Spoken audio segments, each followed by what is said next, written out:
Good evening and welcome to the December 3rd meeting of the Loxahatchee Groves Town Council.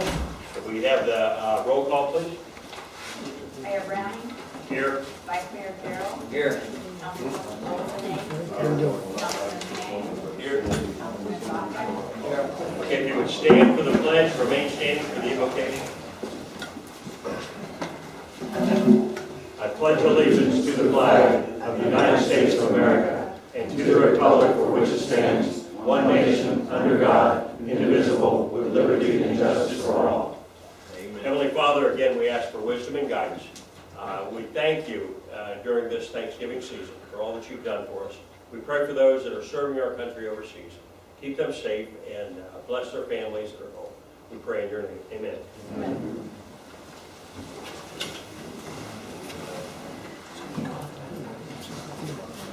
All right, the motion to approve the agenda. Motion to approve the agenda. We have a motion by Ron, second by Ryan. Discussion? If you keep the noise down, please. All in favor signify by saying aye. Aye. Any opposed, same sign. Passes 5-0. Consent agenda. Motion to accept the consent agenda. Any changes first? Motion to accept the consent agenda. Okay, Ron makes a motion. Second? Second. Discussion by council. All in favor signify by saying aye. Aye. Any opposed, same sign. Consent passes 5-0. Moving to presentations. I see Julie is here. Is anybody from John Deere here? Anybody from Everglades Equipment? A little explanation, and I don't know whether you've got the pictures up on the board. The Palm Beach Literacy Coalition always asks for the towns to help with a project they call Reading for the Record.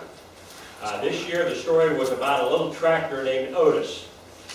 Well, it was kind of interesting because my wife got the idea that, wow, this is a perfect setup for Loxahatchee Groves. So we worked with them, we've worked with them in the past, and got with Julie at Farmer's Daughter, and got with those at Everglades Equipment, and they all graciously opened up their facilities. John Deere opened up their showroom, brought in their ice cream machine. They brought kids from the Glades area and everybody else. They had TV personalities reading the story of Otis. And then Julie opened up the Halloween walkthrough with all the pumpkins and all that stuff next door, gave all the kids little miniature pumpkins. And even a side note, one of our residents of Loxahatchee Groves had a calf wander up literally less than a week before we needed a calf, because in the story, the little tractor named Otis had a buddy that was a calf. And as it turned out, that not only did we have a calf that was here, but Julie then graciously offered her petting zoo, so now that is the home of Otis. The calf is now named Otis, not the tractor. So I have a presentation for both, but since John Deere is not here, Julie, come forward.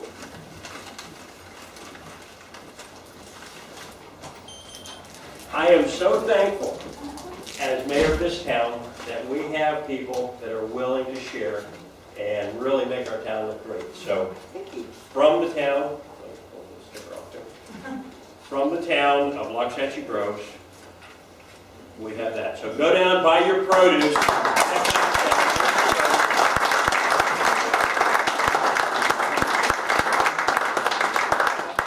Otis is now like this big. He was this big. He's quite bullish. Okay, moving on. Your Honor, before yes. going to the next item, also I wanted to bring to the Town Council's attention, at the League of Cities meeting, the Literacy Coalition provided us with 2 plaques. I'll read the first one. It's a certificate of participation presented to the town of Loxahatchee Groves regarding Read for the Record, October 3rd, 2013, signed by Darlene Kostarov, Chief Executive Officer of the Literacy Coalition of Palm Beach County. And then they provided a second, which is a certificate of appreciation presented to Mayor David Browning for outstanding support for, read for the record, October 3rd, 2013, by Darlene Oswald as well. I'm going to bring these up to you.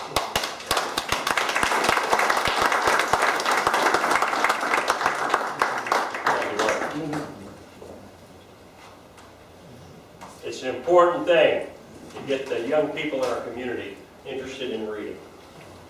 That's the key to it all. All right, moving to Marty Perry. You have a presentation? Is he here? All right. Moving to financial report.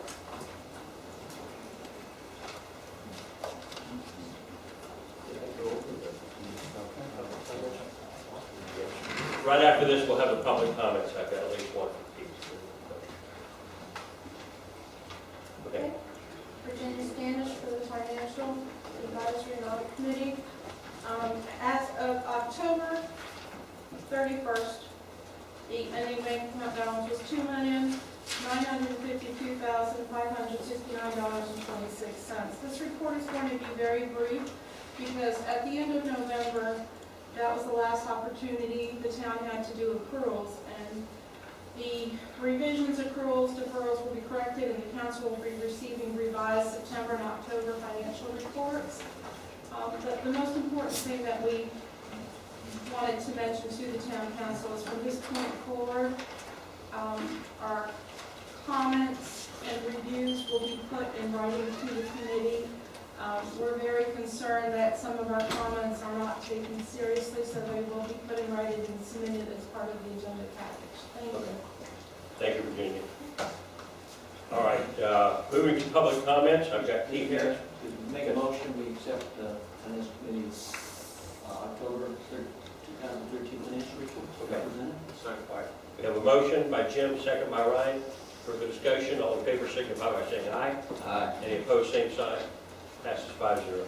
Keith?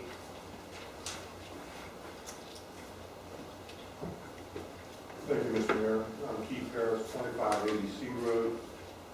I'm here to ask for clarification of the town council minutes of November 5th. You may recall on October 1st and the November 5th town council meetings, I made presentations of Pt1 and pedestrian and bicycle crossings at B and F roads in Okeechobee. On the night of November 5th, town council considered it, and I need clarification of what has been included in the minutes, which was part of this agenda. Vice Mayor Gerald stated that we need to communicate with the county and find out what it would cost to install these control crossings, such as what was installed at Waxahachie Elementary School. The motion was made by Vice Mayor Gerald to direct staff to contact the county and reference the lights at the school and find out who we can communicate with at the county to have the crossings installed at B&F roads. My question of clarification is, in my presentations, and I provided a conceptual study with equipment manufacturers, with quotes. On the November 5th meeting, I had visual aids here showing what the crossing should look like. And I went to observe the crossings at the school. They're simply pedestrian crossings with a standardized symbol, red hand or white silhouette of the person walking.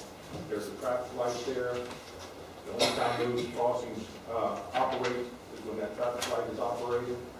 And I feel that it is very less than substantial what's needed for equestrian crossing. So I need to clarify if that was a motion to get the county to help us with it and perhaps finance it, or were we going to definitely use that specification because it is substandard for equestrian crossing? Okay. I'd like an answer if I could. Thank you. All right, thank you. All right, if we get staff to kind of work on that, you know, Keith's writing passed out a standard. Got a comment on that, Mark? Yeah, well, Keith called the motion to my attention, and I looked at it. I mean, my intention is always, I haven't scheduled a meeting yet, but I need to schedule a meeting with Dan Weisberg and provide the information that Keith and the Red Tag Committee provided to us.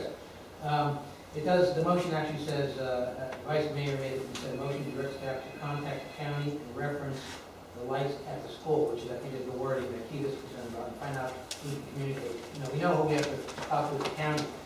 My intention, and correct me if I'm wrong, is I was going to use the packet provided by the tags. I think that's what you were supporting, so if there is a problem with that, I guess let me know now, and I'll reverse you. And Ron, was that your intent to make that motion? Each side, idea is only idea it's gonna work, so that's. Okay. And we'll proceed in that direction. Thank you. All right. Moving on to item 6, resolution. Yeah. Just Keith. quickly, I offer my time and services to help go meet with anyone to discuss this. Thank you, Keith. Appreciate that. All right, item 6. Mr. Mayor, this is an item regarding the upcoming election in March. They will call the election, set forth the dates, set forth qualifying, set forth the precinct, and approve the agreement with the property appraisers, supervisor of elections office. So I'll read the title. This is resolution number 2013-17. Resolution of Town Council of the Town of Mount Catchy Grove, Florida, designating a date, time, and place to qualify and file for the office of Town Council Member of seat 5 prior to the municipal general election to be held on Tuesday, March 11, 2014, pursuant to the Town Charter, Chapter 97 through 106 Florida statutes. Election filing period opens properly at noon, 12 noon on January 28, 2014, and closes properly at 12 noon on February 4, 2014.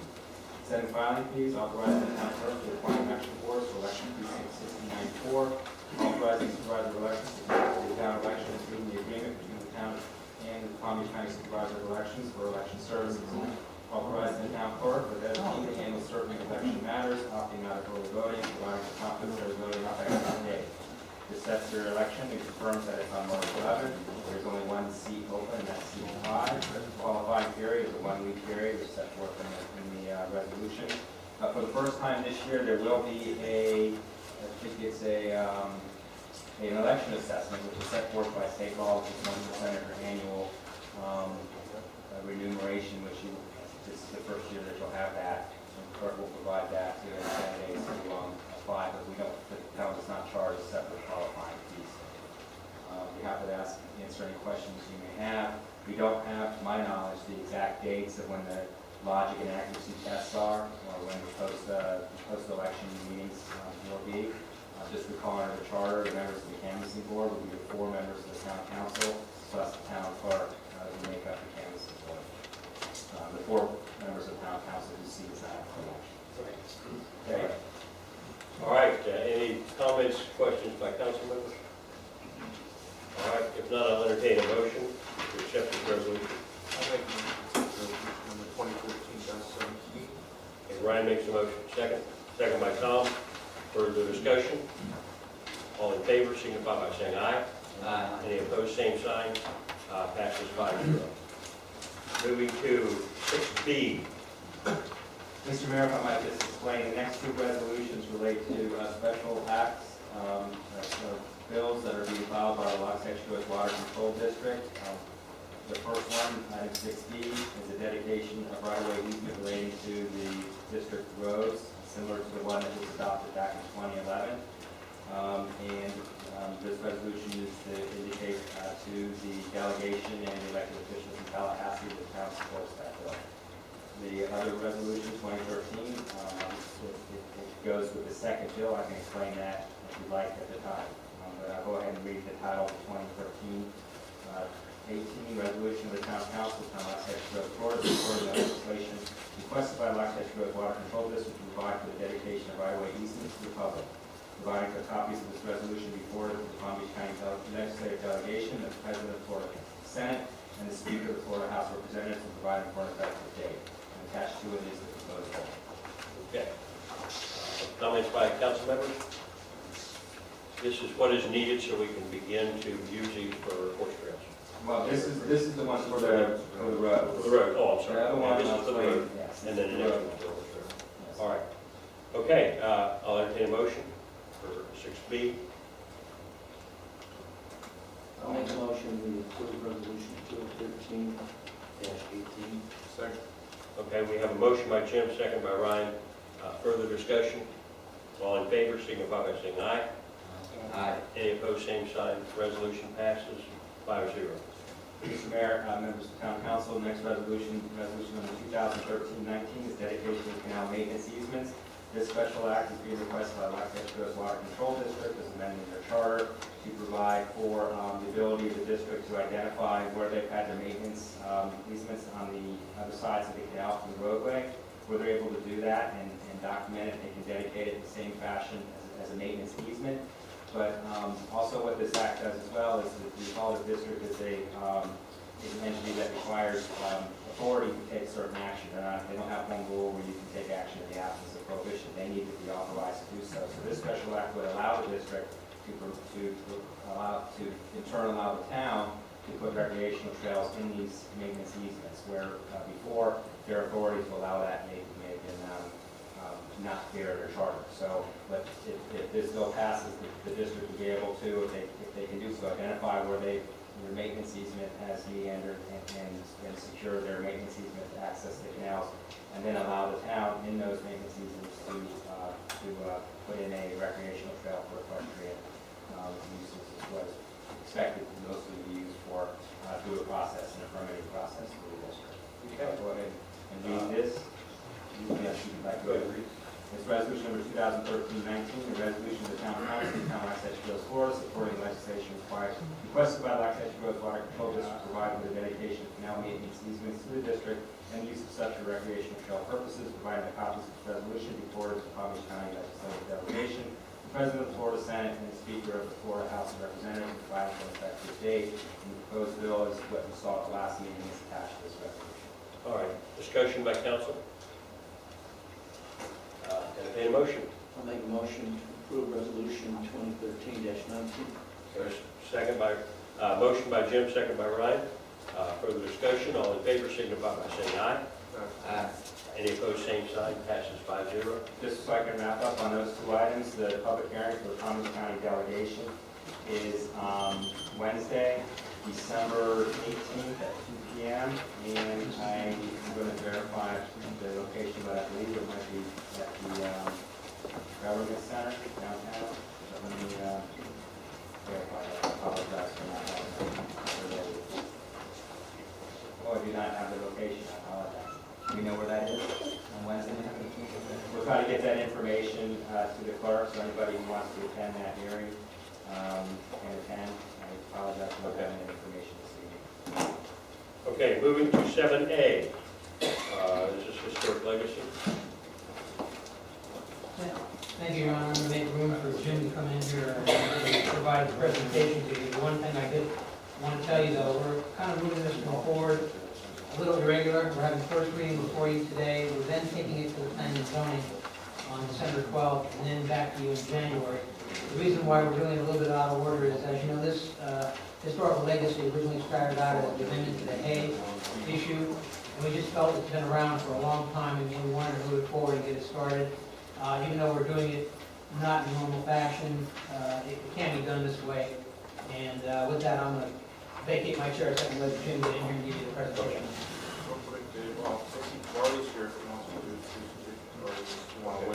Yeah, why don't we, we'll get through this one and then I'll let Marty speak. Ken, you had something on the last item? Yes, please. All right, come on up. We already voted. Come on up. Mr. Mayor, thank you. It'll be a quick note here. Does 6C pertain to the clearing of the south side of Collecting Canal Road between B and C? What this does, I believe, and correct me if I'm wrong, it gives us the ability to access the right-of-ways that they've got on their site. We're not specifically talking about what we're clearing or what we're doing right now. It just gives us the right to use It it. gives you the right to do it. Yes. Well, my second question was, who bears the cost of that? Does the owner of the land bear the cost of cleaning it? Or does the town bear the cost, or? We're not going to be maintaining any, that bill gives the district the right to identify and record the maintenance easement there. We're really not that It's far. only what they do need to access the canal. So we haven't got to do the cost. Okay, thank you. Okay. Jim?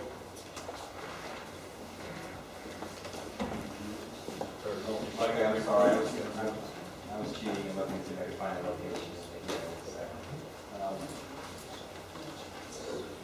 ordinance 2013-11. Ordinance 2013-11, an ordinance of the Town Council of the Town of Rock Coast, Florida, relating to historical legacy uses and approvals, amending the Town of Rock Coast Unified Land Development Code, ULDC, to amend section 75-435 entitled Uses as of October 1, 2006, and add the term historical legacy to the section title to specify a category of special exception necessary for certain uses in the zoning category.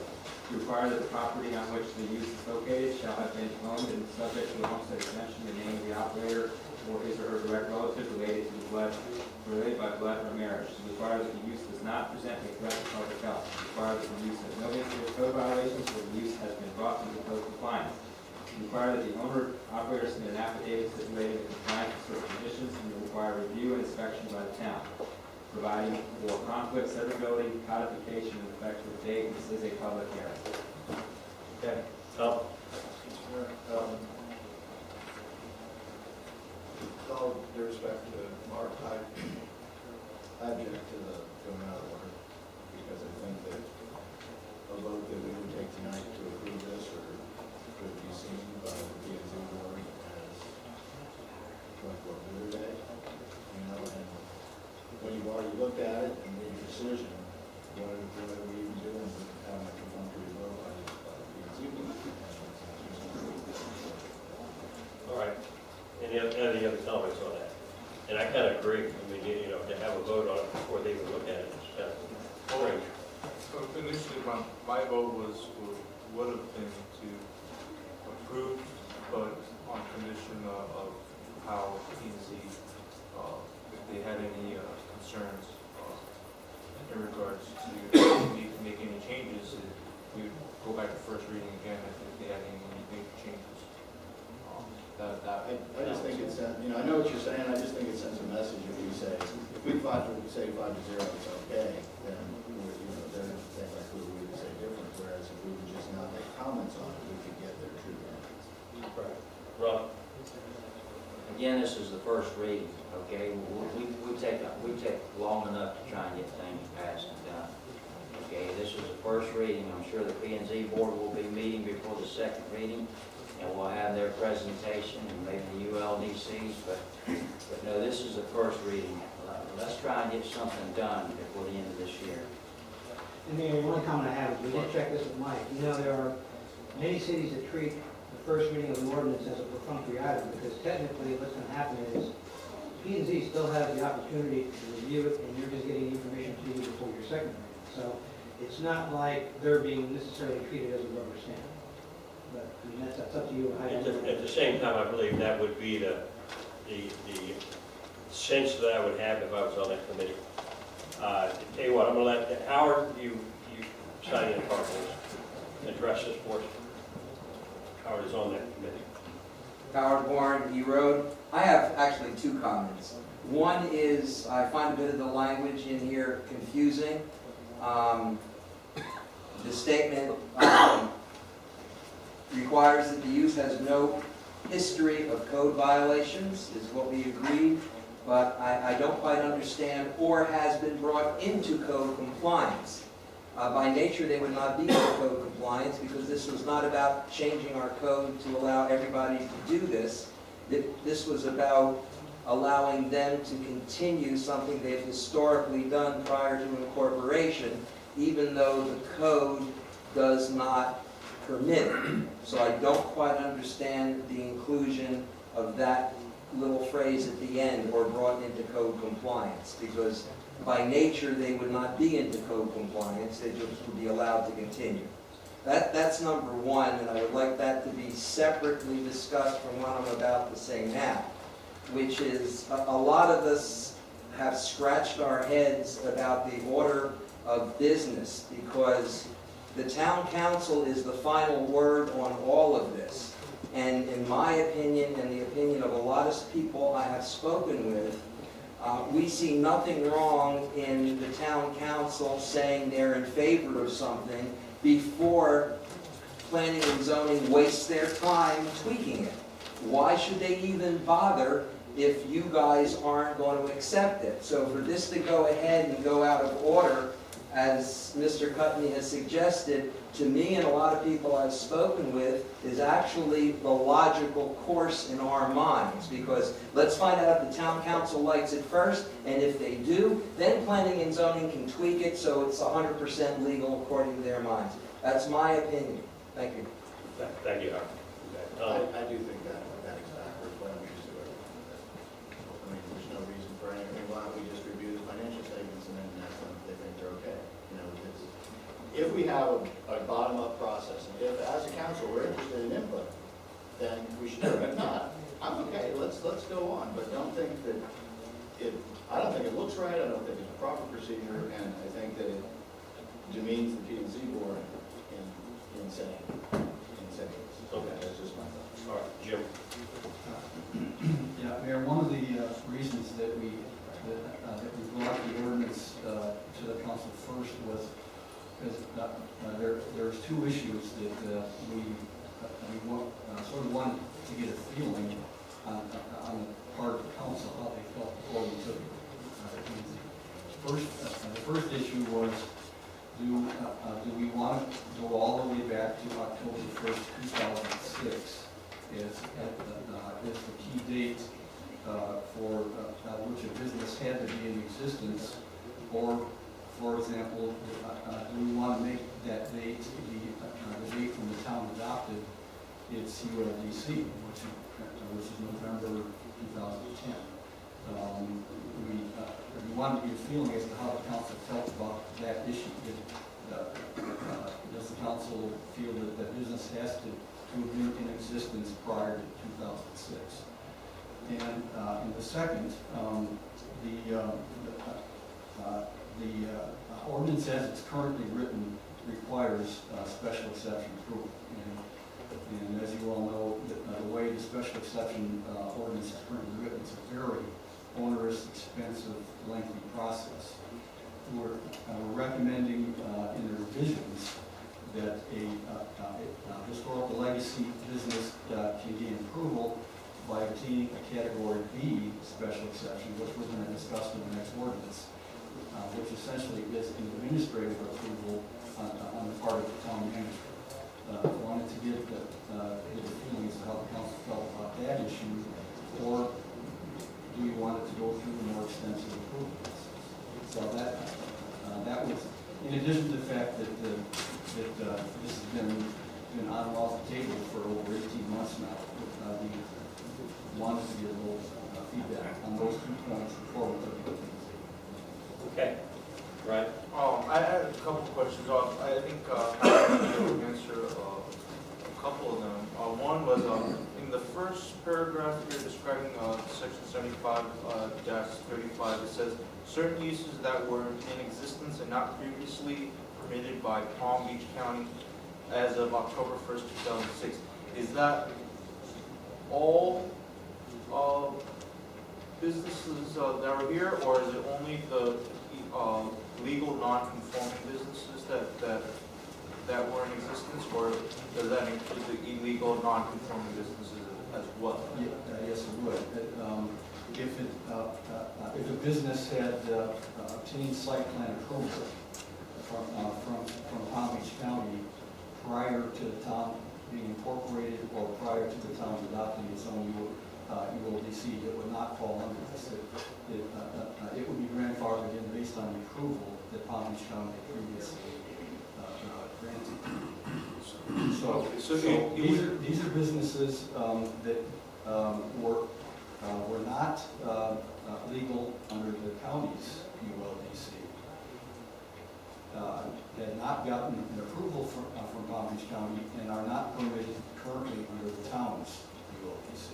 So that would basically mean every single business prior to our incorporation. There would be a way in the code when you combine this with other code sections for every business that was in existence. Okay. Well, I'm trying to clarify because I remember when we were first going these through. qualifications. Because I remember when we were first going through these, we did mention that certain businesses that were here shouldn't have been here in the first place as well. So I remember we were discussing legal non-conforming, illegal conforming, non-conforming businesses versus legal, non-conforming, meaning that the ones that fell under the county's codes but didn't fall under our current codes, and then versus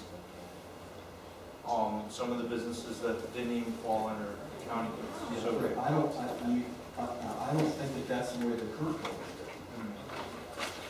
written.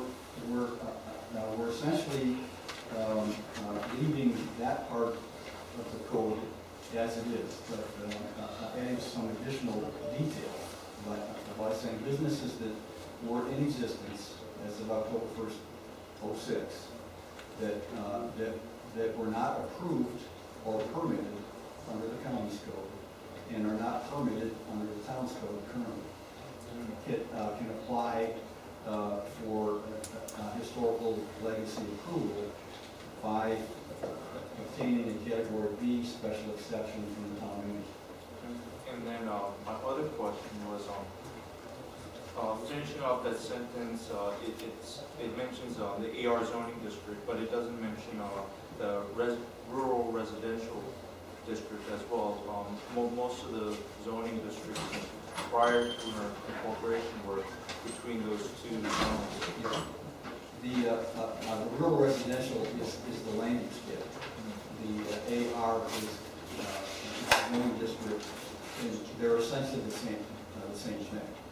Oh, well, I understand that, but, you know, sometimes I'm just trying to ask whether we need to also mention rural RR, or is RR sufficient enough to cover, in legalese, you know, both descriptions.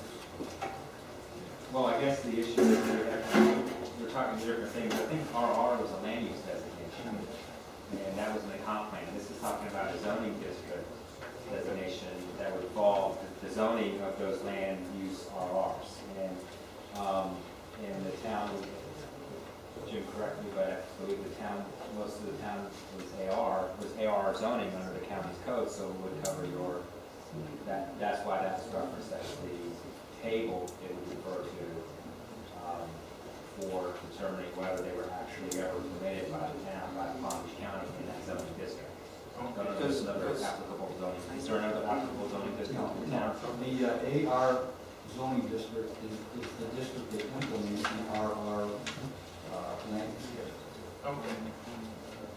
I just wanted to clarify that because I know the majority of properties here are under RR land use, but they are also considered AR. Yes. So I just want to get clarification so there's no confusion in the future. All right, any other discussion on this? No. Yes. I do look at that first. No, that's right. But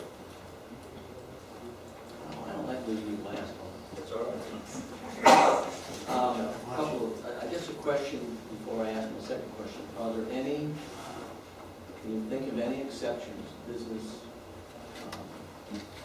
owner, one business that's an AR that would be not allowed, that was in existence prior to October of 6? Any exceptions that says if you are one of these, you don't fall under this, no matter what we say? No, I certainly can't think of any because an existing business would either be permitted under our code, and if it's not, then it had to have been approved by some Palm Beach County action, and/or it was not allowed under the county's code. So, Or they never went and got the right approvals. yeah. Okay, so I asked the question for you. So I don't think that there's any. Let me restate it, I'm sorry. If we read this, it says, we're looking at removing the limit of continued existence of lawfully established use structure. No, sorry. I'm on the wrong document. We're aimed at trying to get rid of the restriction that we have in our current documents. And in addition to that, we're not only saying if we don't have it, I think Ryan touched on it, if we don't have it in our documents today, not only saying that if you were in existence before October 2002, you can be a legacy, historical legacy use. But we've also said, if the county didn't have it in their authorized use, and you were in existence in our town prior to that date, then you're also allowed to go through the category B special exception. Yes. Now, if I have out of my house, which I don't, an adult entertainment operation, I can get approval to be continuing existence as long as I live there, continue to stay there, and no gas line, and get the work. Yes? I would say Yes. yes. Then I don't want that in here. Now, the flip side of that, to clarify, in our documents, we preclude like one thing. We stick it in different places what can be allowed. One of the things we exclude, and I still don't remember why we did this, was landscaping and irrigation. Now, if a landscape person lived in their home, had a landscape company out of their home in Waxahachie in October prior to 2006, our code says you can't be there. Would this legacy allow to exist? Legacy change? Yes, I would say it would. Well, can we do something about the adult entertainment? I mean, is there, do you have any ideas how we can make that such that it can't? Because we allow it in low commercial with certain permitting requirements, but, and then, if you bear with me, one thing I don't understand, we make reference to adult entertainment as long as it conforms with, I think it's section 20,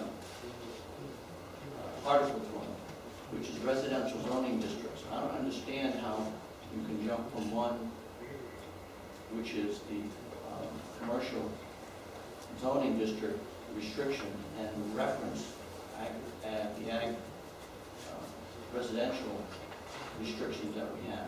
I don't see how one limits that at all. So I'm just kind of aside, just going through this, and trying to reference, you go from point to point, and you go, okay, let's go here, and then this says here. When you do that tracking, I don't see the reference to 20, Article 20 have any meaning with adult entertainment, I guess. I'm off on a tangent, if you can. Two questions, how can we limit that? So if I had such a thing in my home, it could not continue? And the other was clarification on reference, section 20. Okay. Well, Article 20.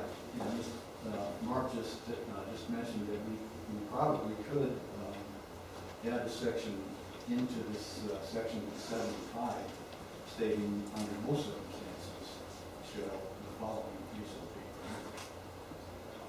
permitted. Not to make it clear that they cannot qualify for a historical legacy designation.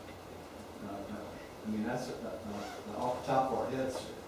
That's an initial response. The only one I'm interested in is that the adult entertainment is what I'm trying to get at. I think we could look at, again, I didn't talk about the law. I'm not looking. I don't think tonight, but I meant to bring you LECs. And I think in your residential enterprise section, which this may supersede at some point, there is a specific prohibition in there for adults, which does not convey as a residential enterprise. So I think, if I remember right, it was,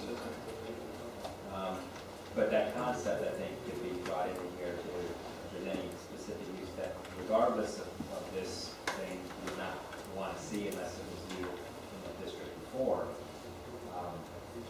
That concept, I think, would work. There's probably a few of them that maybe with some guidance from, planning, zoning, or whatnot, that we could add a section in here. Well, Like that. and that first concern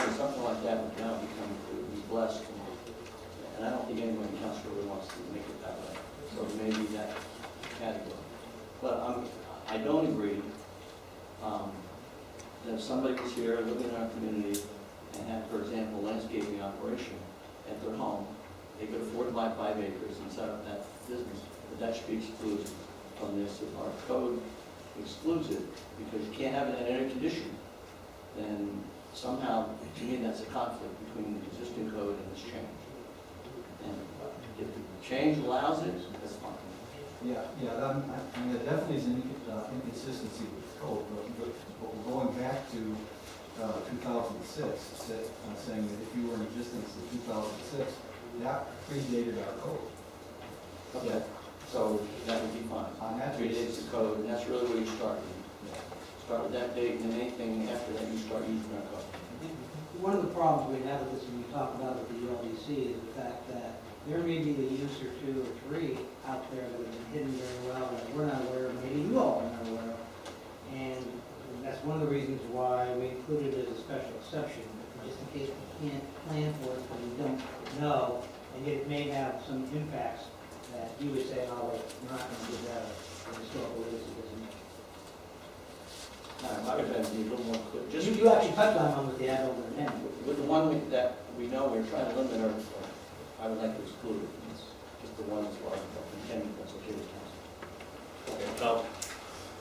In addition to that, I mean, start thinking of a whole list of things you wouldn't want to have. You know, you wouldn't want somebody that had a septic tank pumping up company, you know, unless that's you guys or fireworks manufacturer or other things. So, you know, a list of things that maybe are not going to be okay no matter what is probably a good idea.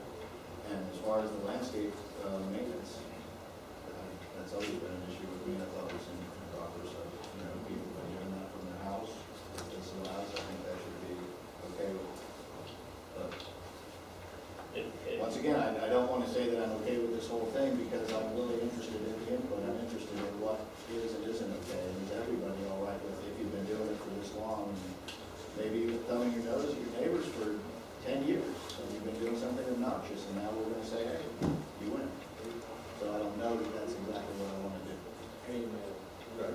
Okay. Anybody else? And actually, if I could, just a second.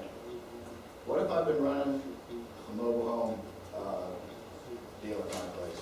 And I've been running my own little mobile RV park. and I've been running an RV park at my place, and people have been coming down and staying either in the winter, or maybe they've been coming from South America and staying there permanently. What about that? I think that definitely needs to be brought out of this. That doesn't authorize you to have had 30 trailers on your place or any more than anything, because if we don't, we know we've really made a problem. I think that one thing right there concerns me. And I'm going to agree with you. That was one of the things that I thought. And when somebody coming up and say, well, for the last, since prior to, you know, October 1st, we had 10 rundown trailers there. I'm renting them out to the workers, and I should still be allowed to do that. There have been other things that I think some people have been afraid to report. I remember years ago, before we ever became a town, that somebody was chopping trucks. You know, they were basically chopping them up and burying the stuff and dropping the fluids into the ground and everything else. Yeah, there was things going on in 2006. There were things going on back there that, yeah, so even if we approve this, I really want to get our zoning committee to look at this for these issues that are never proper in a residential area and a rural area. And, we need to look at that. But anyway, all right, Jim. One just relative to your comments, Tom, from yours. Mark, the point you were making was we still have to grant the application. So, I mean, there's a point where somebody comes in and says, I've been doing this for years, and we say, no, we don't want, that's not the kind of thing. I think, so we have that last gap type of measure to pursue, but with the other, if you would, at least a partial list of what we could come up with today is those things absolutely we do not want to put under this legacy plan, and I guess I'm not against putting this through on first reading. I disagree with some of my councilmen. But I do want, for example, have the P&Z board through this particular item to try to address how to handle some things that we definitely just want to call out up front. That, don't try to come through with this because it'd still be very much the full-blown exception process. So I'm kind of in the middle. I mean, I could go along with approving or voting on it tonight and let the PZ board do their job, and if it takes longer than, January, mid-January, then we have to take longer to get mold this way we want. So I'm kind of switched between. Mr. Mayor, Yes, Tom. could I make a motion? Sure. I'd like to make a motion that we send this to the P and Z board rather than voting on it tonight, and if they approve it, the changes, it comes back. First reading, is in our meeting agenda. Okay, is there a second? I'll say. Okay, further discussion on that? I just want to say I feel happy that a lot of the council members have the same concerns as I do in regards to the illegal and non-conforming business. That means every single business that was here, regardless of what it was, that is an issue because even though it's been here, we might have accepted it, it doesn't mean that it belongs here. We do have to keep that in mind. Okay, Howard? Howard Marty wrote just a quick comment. A lot of logical, objectionable things that you guys have talked about would fall under public health and safety, like an unauthorized RV park, a chop shop where all the fluids are going into the ground. All of that is already excluded in the verbiage as is. All right, so we have a motion to refer it back to the committee first. And We'll then be planning and zoning board, and then we bring it back in January, right where the first meeting. okay, all in favor signify by saying aye. Aye. Okay, opposed? Okay, passes 4-1. So, moving on to B, what is this, 7B.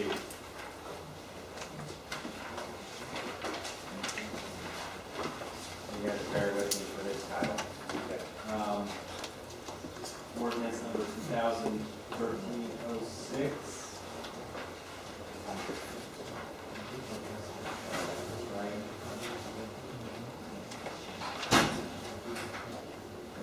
An ordinance of the town council of the town of Los Angeles, Florida, relating special exception uses and approval. Amending the town of Los Angeles Unified Land Development Code, developing C to amend section 10-415, entitled definitions to define temporary event. Amend section 20-415, entitled permitted uses, agricultural residential districts. Remove the special exception requirement for commercial restaurant operations, add rodeo events, with the principal use of special exception and temporary events. Okay, hold on just a second, Mike. I promised to let Marty give his presentation between the two after that first one, so we would. Marty, want to come on up? Sorry about that. Okay. I look at the numbers on the sheet and they indicate forward. Thank you, Marty Perry, for the record. I cannot try to be brief, and I apologize for having been late for this way out. I probably should have told him to go and just told him to go ahead. But in any event, we've been through first reading, both the county project and the Georgetown Center project, and we're trying to get the second reading. One of the difficulties we have, however, is that we've got a very complicated, basically a three-party agreement between the college and these two development projects relative to construction of the road from the intersection of Southern all the way to Mississippi.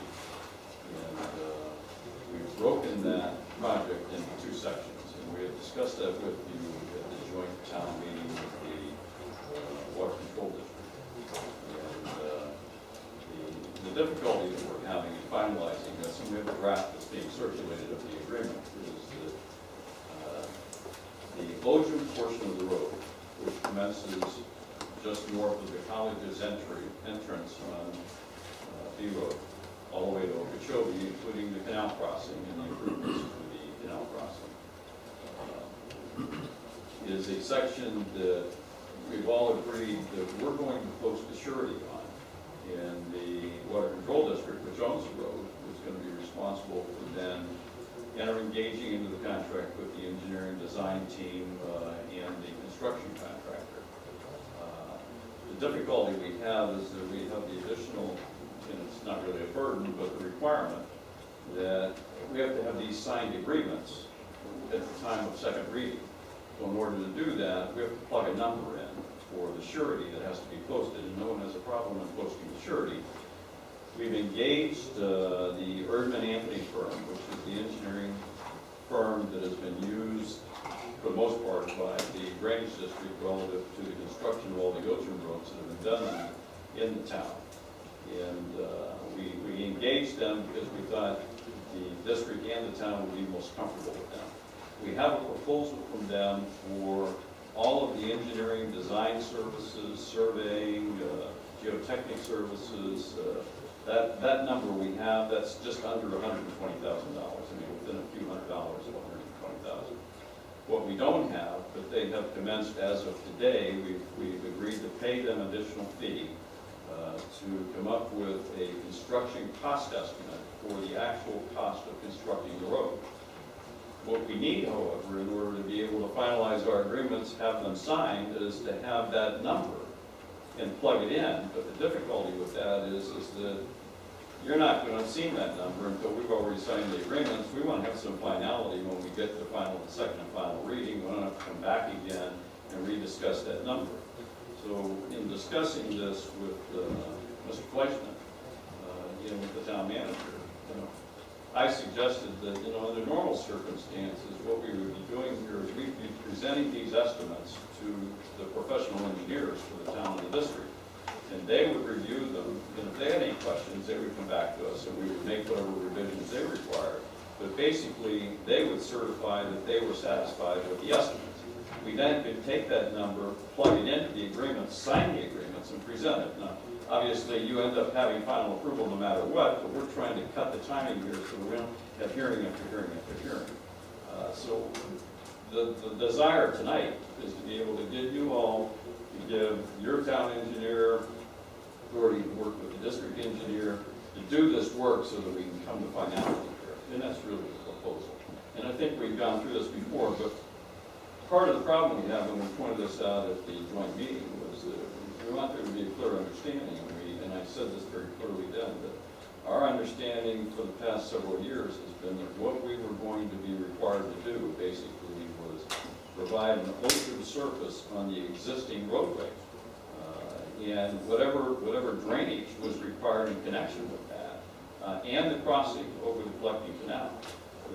You had a long discussion that night relative to things like right-of-way acquisition and questions and revised statutes and lobbyists and everything else. And we don't want to get caught up in all that. That brings in potential for expenses that we haven't contemplated. We don't know what that all entails.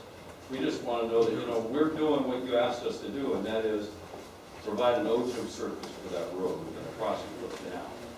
And all the signage, that hopefully would limit any traffic up and down B Road, et cetera, so that we can all coexist peacefully. Right. So that's my request, is that we proceed on that basis. Sounds good. So Mark, if we can get maybe you or somebody to come back to the next meeting with that proposal, and we can look at it, and then we'll vote on it. Because I think that's a reasonable way to do it. Well, we would hope to come back at that next meeting with signed agreements with that number plugged in that would have been reviewed and certified by the town engineer and the district engineer. Okay. Yeah, I think the request is, and I can be corrected, is that you also, that you kind of bless what they're doing in order to get to the number, to allow our town engineer to be, review the work and to sign off on the cost so they can put the number in, because, when they come back for second reading, which right now could be your January 14th meeting, the agreement will be signed by the three folks, and if there's a place that the town has to sign off, then it'll be part of that approval at that meeting. Okay. Come. I would think that the engineer costs would be included in cost recovery projects. Assuming that's the case, I don't see why they shouldn't do that, because that way they'll actually have to sign an agreement with a number versus a number, and we're going to sign an agreement down the road. If we're going to approve something, we should approve it with the signed agreements. Right. And my normal experience in the past, this is unusual, I mean, I've never gone through it this way. Normally, we would get the approval, and we go do the agreement, you know, because we know what our obligations were. And here we're trying to bring everything together in one tight package. And to do that, I need some cooperation on both ends. Right. And I understand that. The only reason I hesitate at all is I try not to vote on things that we haven't gone down on the agenda. But I would expect your engineer to provide what would normally be, you know, there would be contingent fee arrangements in there, you know, so that Yeah. if there were contingencies that occurred, you know, there's extra money in there. Okay. All right, Mr. Mayor? yeah. The item is on the agenda, it's not specific to this. I wouldn't be opposed, since it is on the agenda, and obviously to me it was enough to say that there's a question about cost. Okay. I would think that we could move forward by suggesting town manager working, of course, with our engineering firm, but also, of course, with the Water Control District, to get them to review and suggest amendments or changes, or to a point where before January, almost more than a month, that they at least have seen and can agree to a number that they can bring forward. And I think we've mentioned before that, and I think you just mentioned now, that there's always some contingency allowance to any number. Then I think we could, if we get to a point where we're not comfortable with the number, or we're not comfortable with the agreement, then we'll have to delay either the second reading or delay approval, in essence, the second reading. But at least we've given an opportunity, maybe we'll get to that point. Right. Can we do this in a form of consensus, or do we need a motion in a second? Mark, what are you comfortable with? Want a motion? Okay. Okay. All right. I'll make such a motion. Okay. Jim makes a motion, Ryan seconds it. I got one comment card. John Ryan?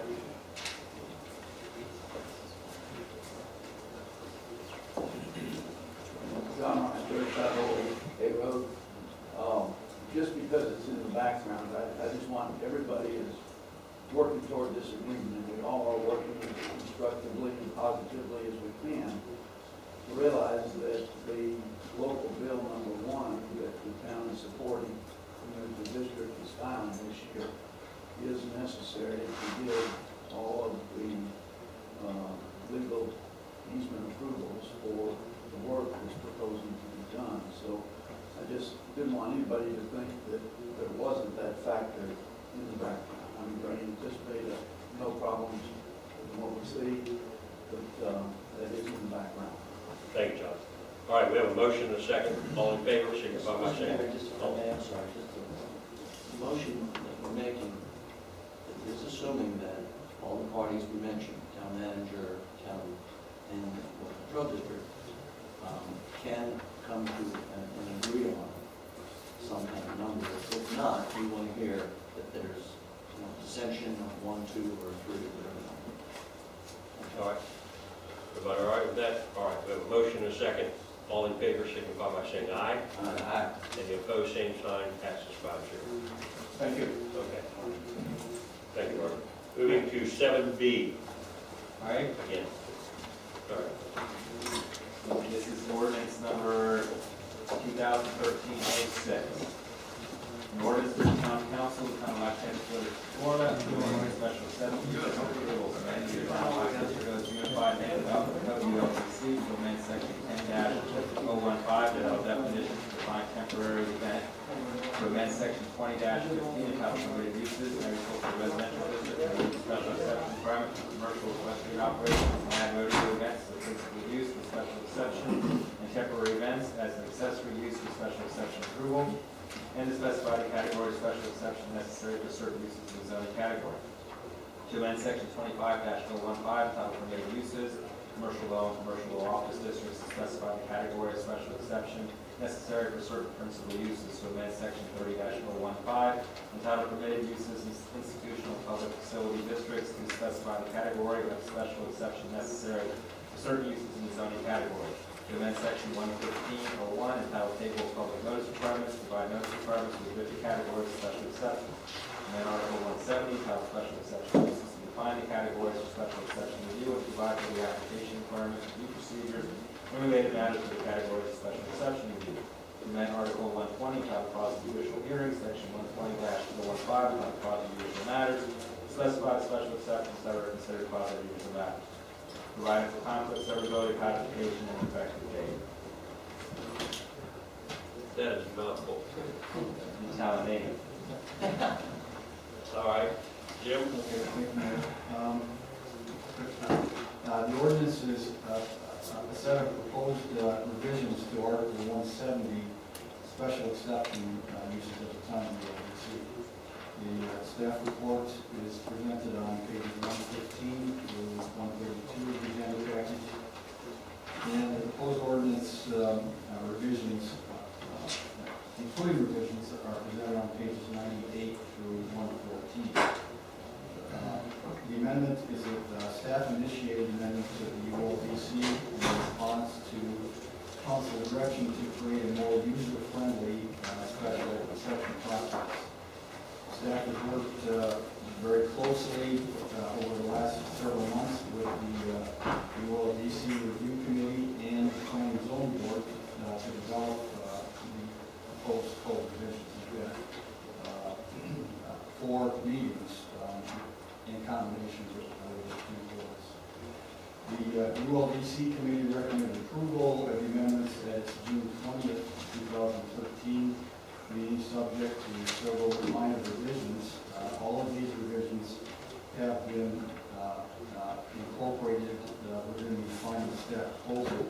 The ULDC recommended revisions are presented on page 117 of the staff report. And as I said, they're all incorporated in the final version. The zoning board recommended approval at its September 12th, 2013 meeting, subject to 3 revisions, all 3 of which have been incorporated into the final. P&Z recommended revisions are presented on page 118. The town council at its November 5th, 2013 meeting voted by a 4-0 vote to approve ordinance 2013-06 on first reading, subject to 1 change, and that change is listed on page 112. That was directed for staff to make the advertising requirements for category B and C special exceptions similar in that neighboring property owners had to be specifically notified for both the category B and category C. And we had previously had no notification requirements for category C. So staff has made that change. In order to create a more user-friendly ordinance, the staff essentially has created 3 special exception categories: category A, category B, and category C. Category A are special exceptions that potentially generate the most impacts, and they still would have to go through the special exception process as it currently exists. Category B are special exceptions where potential impacts are likely substantially less than category A, and those would have to go through an administrative approval process, but the council would also be notified of each of these approvals. Town manager, based on his preliminary review of category B and his assessment of potential impacts, has the ability to elevate the category B to category A, which would require council approval. And category C are special events type approvals that are also administrative and require a very simple process, unless the manager decides to elevate it to a higher approval level. We have also revised the public notice requirements to make them less onerous for the category B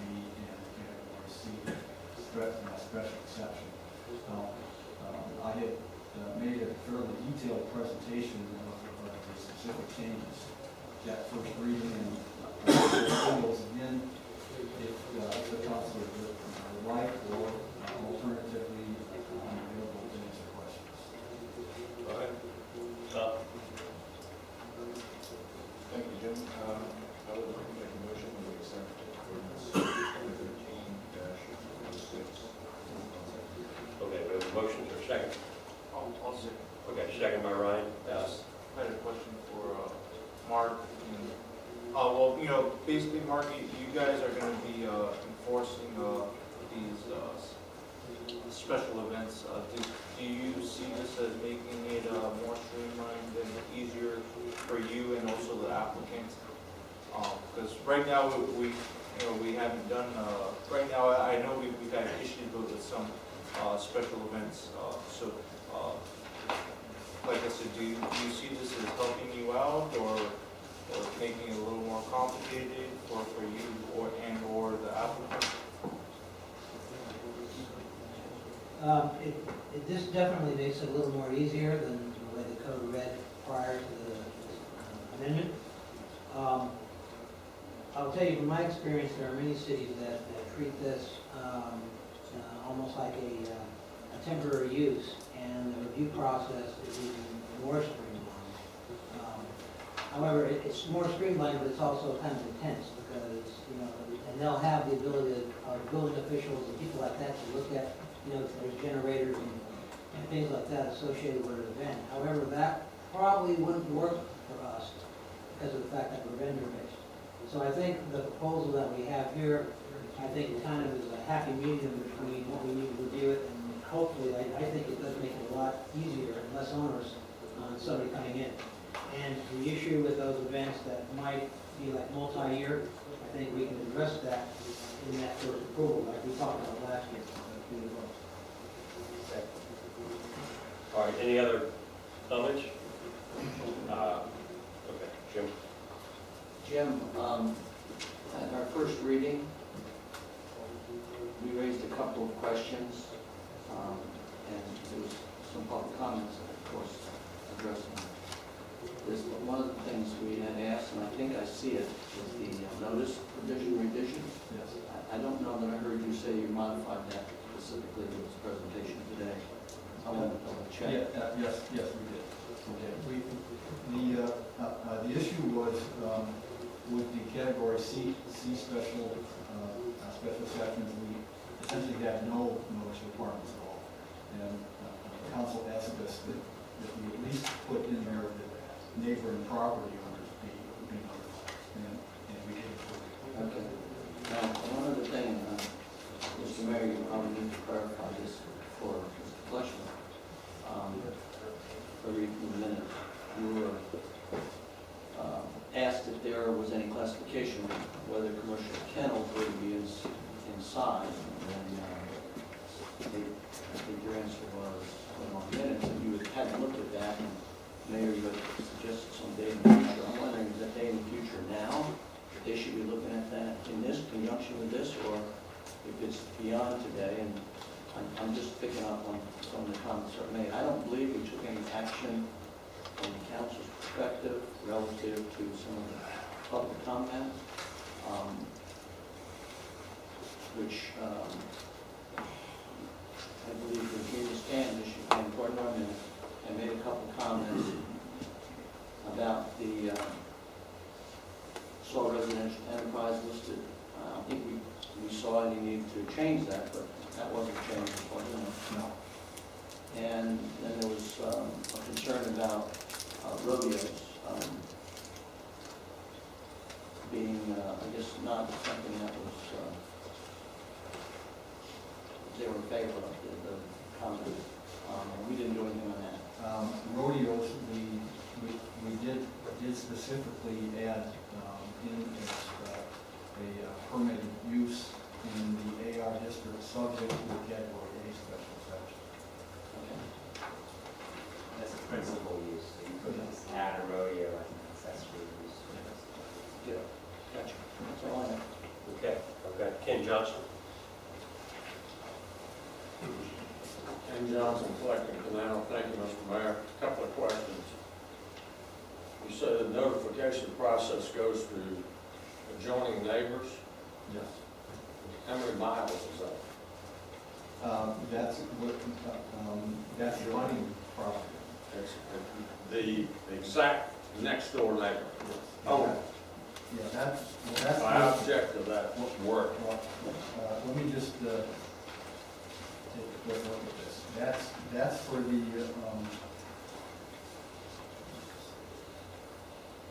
okay, for a category A special exception, those are the uses that. Can you, excuse me, can you define category A, B, and C? Because I don't think everybody here understands the terminology. Well, there's, every use that, that is currently requires a special exception in the town's code is listed in the zoning district. We've gone through those uses with the ULDC committee and the P&Z board and made a determination as to whether or not they would be category A or C. I can go through and read them all if you like. That's okay. Okay, so they're specifically listed in the town's code. Category A, which are the uses that have potentially the greatest impacts, that requires notification within a 1,000-foot radius of the site. In the category B and C are uses whose impacts are expected to be minimal or small. They require notification of abutting property owners if it appears like the use is more onerous than we had anticipated. The town manager can elevate that category up to category A, which would require notification of 1,000 feet. So I think there's adequate controls in there. I beg to differ with you. I know of examples where rodeos have got their loudspeakers so loud that go for over a mile. That's a category A. Okay, but what I'm saying is, what I'm asking is this: is there anything in the code restricting them from the decibel level of noise that they are putting out? In other words, there's been rodeos that have happened here in Lysax Grove that are so loud. The notification letter you send out may have to tell you how much cotton you have to put in your ears so you can hear your own television set. It's so loud that inside a closed house, your house windows are shaking. Those are going to be addressed with the noise issue. Okay, that's my question. Yeah, this is not allowing them to break any of the laws. Okay, because some of these rodeos are unbelievably loud. Yeah. And I'm sorry to differ with you, but we have to have some kind of restriction on that noise level. We do. That is just the notification level. Category A still has to go through public hearings. It has to be approved by the council. It goes to the P&Z board. It has to comply with all of the town's codes through the special exception process. The notification just means that you have to tell your neighboring property. It also has to be notified. We have to have legal ads in the paper. It's got to be posted at town hall. So we have more than that. Notification requirement. Okay, very good, thank you. All right, we have a motion and a second. And I just for the public hearing, so if you could just formally open it, just in case anybody wants to speak, they didn't give you. Anybody else want to speak? I don't have any other cards on it. If not, the public hearing part is closed. You're welcome. All right, we have a motion. Need a roll call vote on this? Yes, sir. Okay. Mayor Brown, Yes. Vice Mayor Carroll, Yes. Councilmember Goldman, Councilman Liang, Yes. Councilman Rocket. Yes. All right, passes 5-0. Moving on to, let's take a quick break, 5 minutes. Rich. What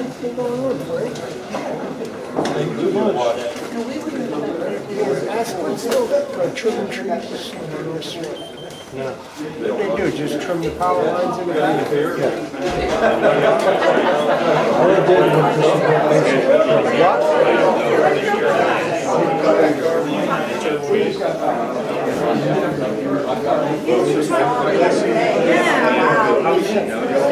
in a hurry. It's not because they want to sightsee and check out lots of houses. They're in a hurry. It's a dust bowl in the wintertime. 2 fire trucks responding. You can't see a PBSO behind the fire truck or in front of the fire truck. You can't see one once the dust gets up in the air. So what are you going to do when you got somebody on a golf cart that's sitting on the side of the road? Because hopefully they had enough sense to stop and get out of the way. I do believe this is going to come back to honest.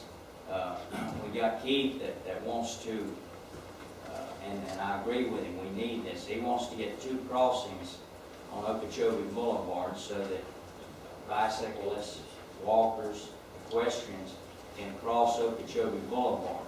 And the one thing we agreed on, the only safely is people have to stop. It can't be just a flashing light warning, hey, there might be a equestrian wanting to cross here, look and see. They've got to stop. Now, we're talking about 2 intersections, F Road and B Road.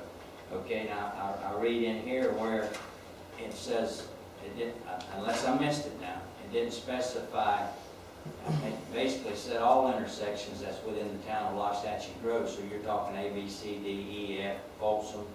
Folsom is a major nightmare right now with the school. People that live on Compton, Bryan, Folsom, in that area, they know what they go through with just the school traffic in that intersection. This is wide open. You know, we haven't specified anything. And we did direct management that we wanted to know possibly the cost. Now, it looks like either you're going to have an awful large sign that's going to specify everything that we want on that sign, or you're going to have 2 or 3 signs. We've had residents complain about the signs we've got now, keeping people out of the canal. So how many more signs and how much is it going to cost? I don't think you can come up with a price by January. And this is the second reading. If we approve this right now without doing more research, without getting a legal opinion when it comes to the liability and stuff, we're asking for trouble. And back to Keith, we agreed that if we can get 2 roads, we haven't been to the county to find out if they would even, I don't think they'll allow us, but they might with the 2 being, they talked about F Road a while back. They talked about having some type of stoppage at F Road if they brought the road, if they 4-laned it up to F Road. All right, but now we're talking about F Road and B Road just to make it safe at 2 intersections in Loxahatchee. But yet we feel like golf carts can cross any intersection they want on Okeechobee Boulevard. It's safe. And these dirt roads aren't, they're not safe for golf carts. They're not safe for cars. If you got a washboard road or if you got a flood and you don't know where the road's at and the water's all the way across the road. We've got a lot of things that we haven't thought about just because we want to open up another recreational thing for the residents. I don't have a problem with that. You know, I've got a golf cart, but I'm restricted to keep it on 5 acres and close by because it wouldn't surprise me if PBSO wouldn't stop and say, hey, what are you doing riding in the acreage? They forbid golf carts. And I do believe PBSO, they look for 4-wheelers and golf carts in the acreage. I don't know how they are in Wellington. I don't see them in Royal Palm Beach. And you got to, you know, you got sidewalks and everything else in Royal Palm Beach. Most of you in this room, I'm sure Lieutenant Combs can verify, we've had workers hit on bicycles, okay? And you're going to have people that want to ride golf carts after dark, all right? And we've had accidents in the acreage at Sycamore and Seminole Pratt Whitney. I think there was 1 fatality there, but neighbors in Loxahatchee, their kids happen to be over in that area riding a golf cart. So the accidents are already happening out there. It's dangerous for anybody to be on a golf cart after dark.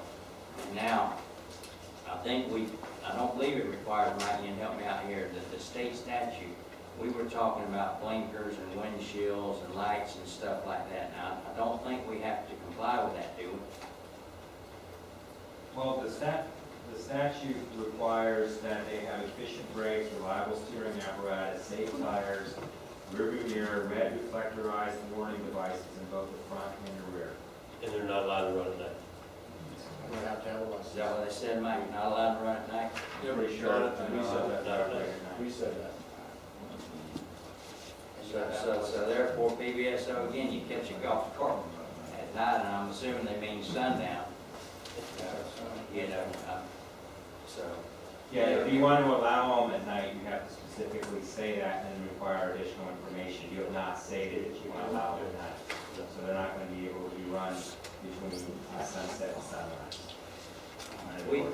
We've had questions come to this council and complain about maniacs and vehicles. A lot of times, 4x4, pickup trucks, or cars, that they can't ride down our road on a horse because it's too dangerous. People have no respect for them, okay? Now, here we are trying to get equestrian trails on the west side of the canal so that the equestrians and the hikers and the bikers can have a safe place to enjoy themselves, whatever it might be. And yet we say it's safe enough. We're trying to put them on the west side of the canal where you got to jump the canal to hit them. And now we're saying it's soft enough, or safe enough for people to ride on our dirt roads, ride on our roads with the speed humps, and not have to worry about anybody getting hurt on the golf cart. I could say a lot more, but I've said as much as I need to.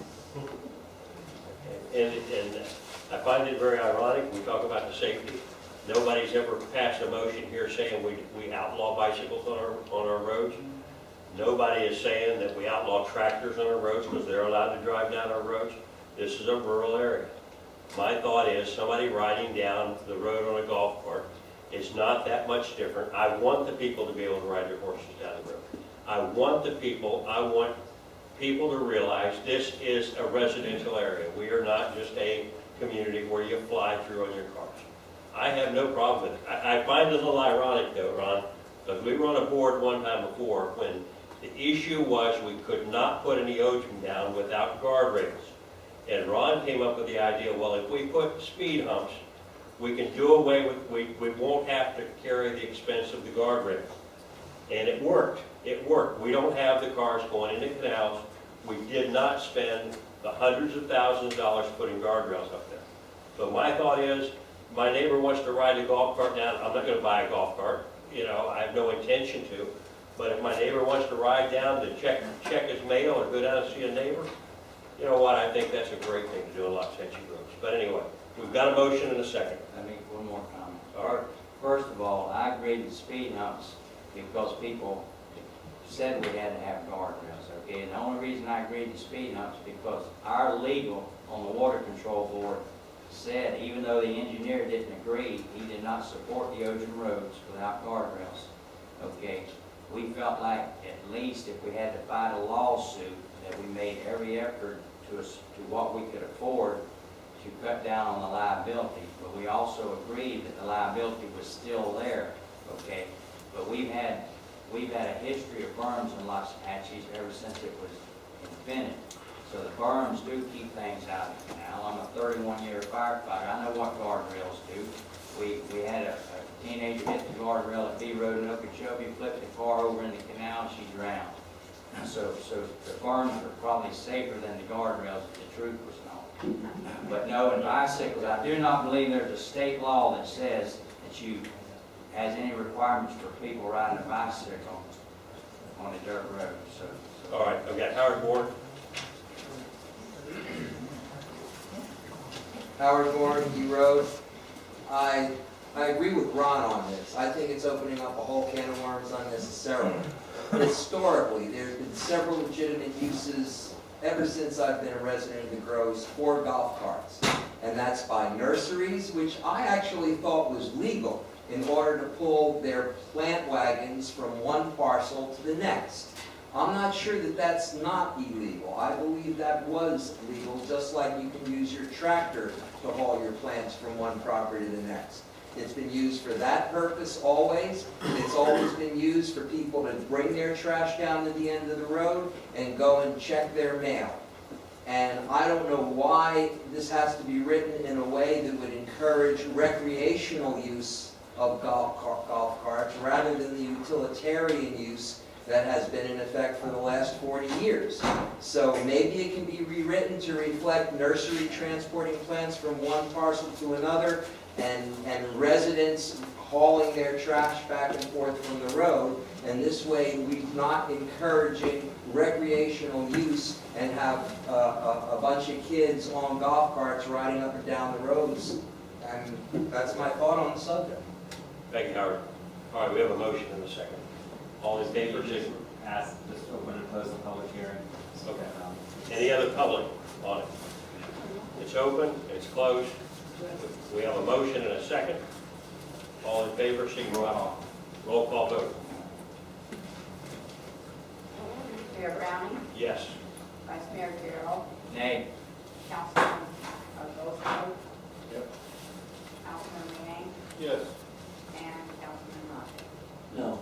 All right, passes 3-2. All right, moving on to administrative update. Mark?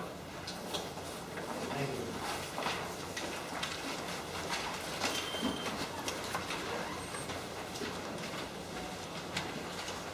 Several quick updates for you tonight. The first thing is, as I promised you, what I did is I put in your boxes a bullet pointed type series of comments that were put together, I think by the county and state folks for Royal Palm Beach and some of the cities relative to the State Road 7 update. So in your boxes, you'll have this to give you an idea of, I guess, their talking points, for lack of a better word.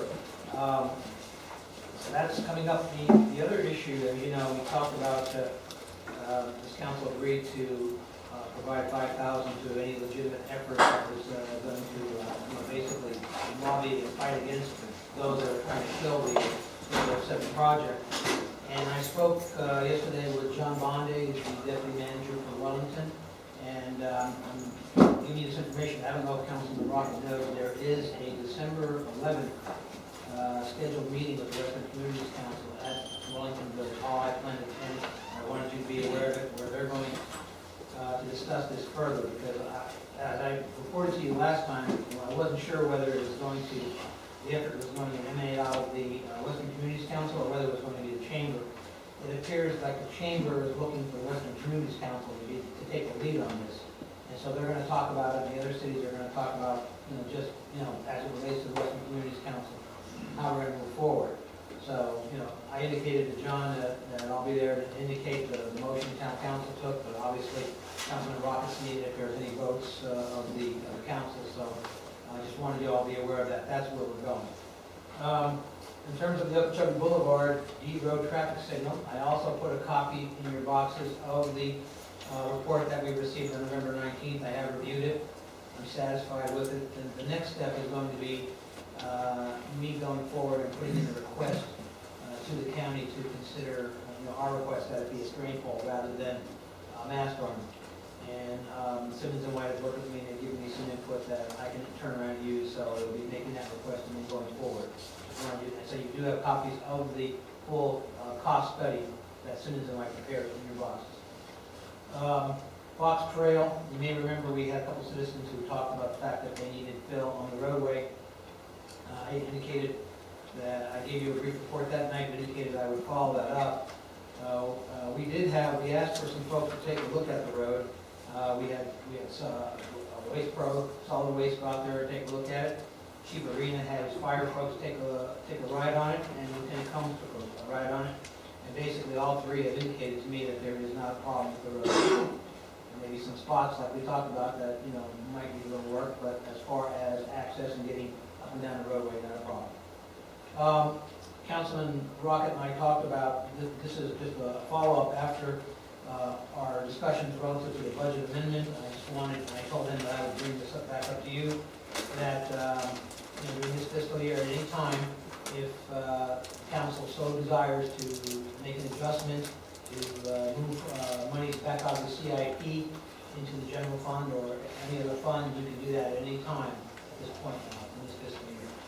So, I think we did mention that a couple times, and I did indicate that we would, there were a couple things that I wanted to discuss with Bill, but basically that's the issue, and I wanted you to be aware of that.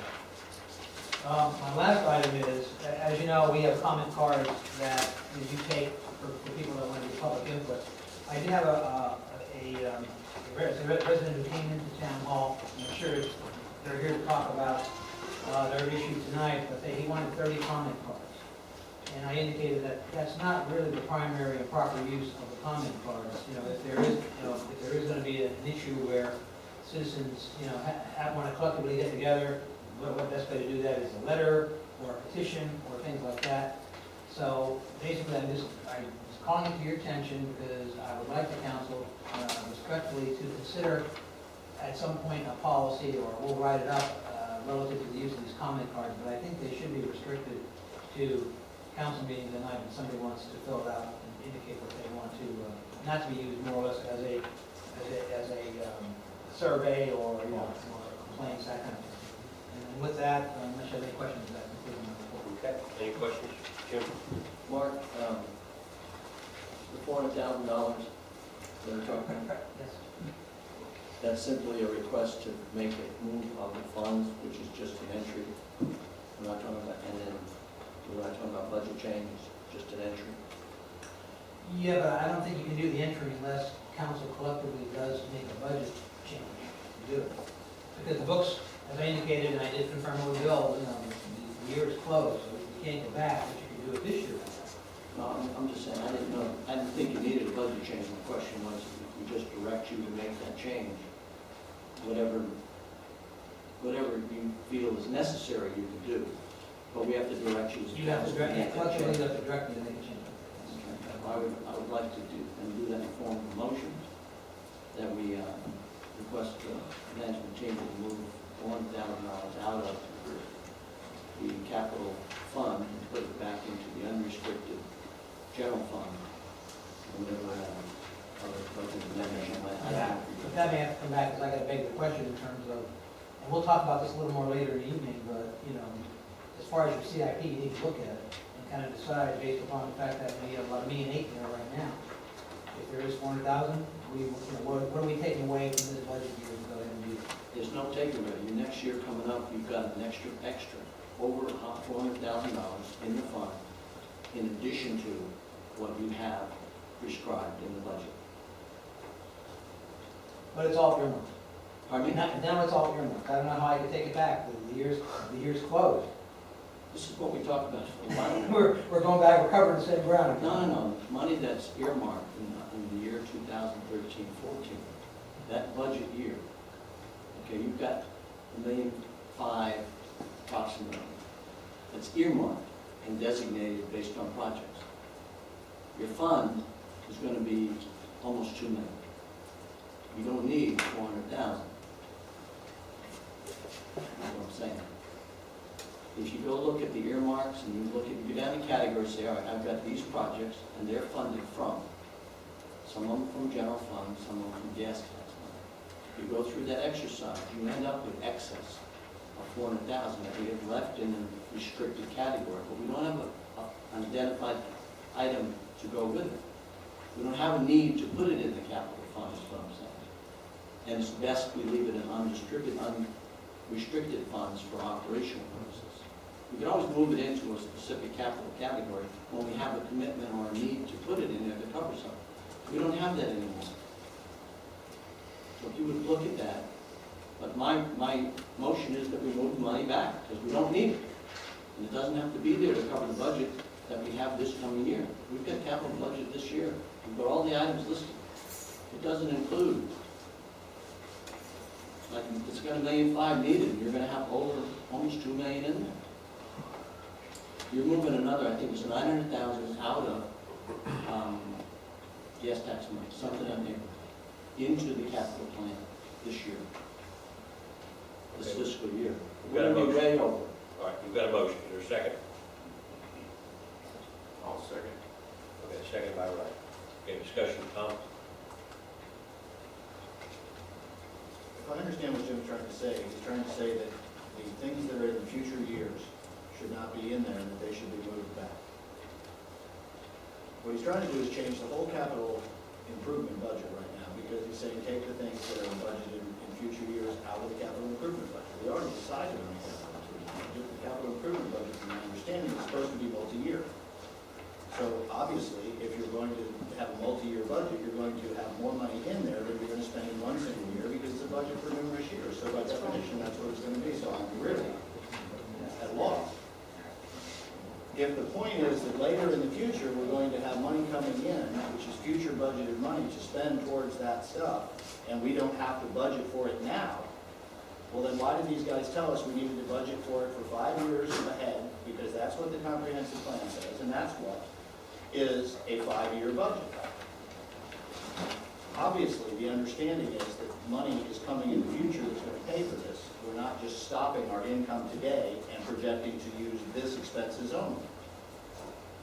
But moving to the 400,000 without specifying exactly where it goes and whose particular project is being involved, is this to say we're not going to spend any money on the traffic light in 2014, or we're not going to spend money on the traffic light, or are we going to take it out of the trails, or are we going to take it out of the OJ, or are we going to take it out of where? I don't know. And for that reason, and since it's not presented in any way other than as an update by Mark, I think it's appropriate for the motion, and I think that I'm certainly not going to vote for it.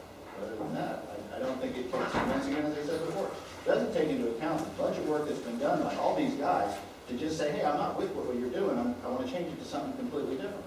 We sat down, we went through this whole budget thing. I came to extra meetings here to have budget meetings so we could talk about this very thing. And now all of a sudden, and Jim voted for it, so I don't understand what we're trying to rehash everything for right now tonight. Mr. Mayor, Okay, Jim? not on this one fund, No, I don't. but we put money into a budget based on the year that we're dealing with. We don't put into our budget, we put in our capital element, and we put in a 5-year plan for projection out what we think we're going to be doing over 5 years. Our budget is for this year, this 13-14 year. We don't need the money in there for this year. We have a lot of money coming in future years that will be also covering future projects, but for this year, we don't need it. If it comes to be that we need something in the general fund matter, then the council's got to vote if we happen to exceed the funds available in our unencumbered funds to move money at that time. Doesn't make sense. I can tell you, we don't need that money in there. This year's budget is funded, it's got the right funding in there. It's got the unencumbered funds that have transferred in. We've got enough money in there that's coming from road funds, road tax, which is what we were trying, by the way, working towards. We're all working towards trying to identify where we could put road tax in because we were accumulating and couldn't spend it, which made no sense. I'm just telling you, that's what we have now. We've got money in this year. I'm not talking about this year. You don't need the money. You don't have the capital fund that's going to be funded. You have more money than you need. We need the money left and now move back into unencumbered so that it's available for any reason, anything that comes up in the future that we don't know about right now. It's available for us to use anyway. You can build a road with it. You could do anything else you had to do, pay expenses with it, because it's unencumbered. But in the capital plan as it is, it's restricted. That's why I'm asking you. All right, we have a motion and a second. Can I just ask to clarify the motion? Okay. Because anytime you do move a budget that may need a resolution, it may need an ordinance, if it's changing this CIP, that the motion really is to direct at the next meeting to bring back what would be necessary to move $400,000. So if it's a budget amendment resolution, so you can see what that would be, and that will be the action taken. You can't make that by motion, but you could direct that be worked on and brought back to you for your consideration at the next meeting. Would that be fair on that motion? Because I don't want to That would be fair. misunderstand. My reason I propose it that way is because I look at it as, I think, simply a journal entry, which doesn't require motion resolution, but to change the motion to amend it so that the direct staff to bring back to this council the documentation required to move that $400,000. It could simply a journal entry that they could tell us that. And they could have done Right, I it. just want to make sure it's done right. We find it, because I haven't looked at it myself to make sure it can be done by journal entry, resolution, or ordinance myself. So I wouldn't want you to choose something that has got to come back again anyway. So amended to correct. Brian, you are with that? I'm fine with it as long as it's just a journal entry. I don't want to do a whole resolution. If you, And just bear in mind, I've talked to Bill, and he indicated It's a resolution. books are closed, it's not a journal, it's not a journal entry. You'd have to amend the motion, so. All right, so it's directing you to come back next month with some idea of what we We'll can come do. back with an agenda item, because as I've indicated, All right. we'll bring it back. All right, we have a motion and a second. All in favor, signify by saying aye. Aye.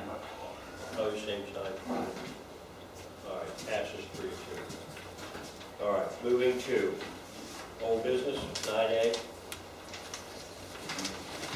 Mayor, on this, we listed 9A, but, we are going to be discussing the Attorney General opinion.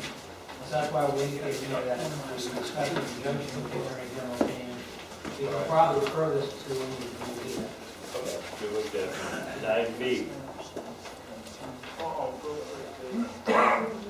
or in regards to Minto, in the future, I'm gonna have to abstain myself from anything in regards to Minto because my family, we have property in Calgary. If there's any, here's the process. If there's any votes to be taken, including one later today on whether we request the Attorney General, at that time you would state, you have to state any. Well, I'm just declaring now, I know, I just since wanted- it was brought up, but every single time it comes up, I'm gonna be. And then make sure you get the form for the clerk and timely file it that confirms that issue is over. I'm just pointing out, thank you. All right, moving to 9B. This vacant register. You should have the packets at your place. I believe we provided, Vice Mayor Gerald asked for the packets. I think Mr. Blakey did give you one in a previous meeting, but we just provided another additional package for the Vice Mayor's request. Okay. Hey, who's making a presentation on this? Is Ron making it, or is? Well, the thing is, the Vice Mayor has talked about it. Vacant registry, I think they probably do a very good service and they do a good job in terms of, the internet research, legwork, everything they do with it. The only thing that I would clarify is, it has been mentioned that they would assist us with code enforcement. I don't think that's what they do. I think they provide a registry for us in which we then, keep passing the fee and they keep passing the fee. As far as code enforcement efforts, I don't think they're going to be able to assist us. And one of the reasons why I say that only is because from a code enforcement standpoint, even we can't, as a staff, do anything until we have a written complaint. So I'm not really sure, I don't want, false information out there. That's the only thing I wanted to bring your attention. And the issue before was whether it could be, we could do what's commonly called piggybacking, you rely on another government contract. Our code would allow that to happen if there is a government contract that they propose. If you wanted to send, you wanted to direct us to come back with one of their contracts, our code does allow us to use other government contracts on the same or better terms than what that other contract provides. Okay. So, I wanted to confirm that, because that was one of the homework assignments that you've given us to look at as well. Right. All right. Any comments or questions to staff? What's your name again? Scott Boyce. Scott, okay. Any questions anybody has for them? Mark, the only question I've got is from a staff standpoint, how does this affect your job? Does it give you more to do, less to do? Is it going to be advantageous to the town? What is your thought as town manager? Well, I think, if you go into a contract with them, they're going to provide the list. It's just a question of us maintaining the list, which we do now, in-house, and, making the proper remittance to them, because the way that it's worked, it's they share half the fee when they find a foreclosed property that we don't have on our books or that hasn't come in the register. So, I don't think there would be an inordinate amount of work for the staff if you decide to go this route. And that's only when we collect the money, or do we give that up front? Or how's that, just when we collect the money? That I'm not sure. He might want to address that. Okay, yes. Good evening, Mayor, Vice Mayor, members of the council. Just for clarification, I can answer all the questions that came up in a very positive light.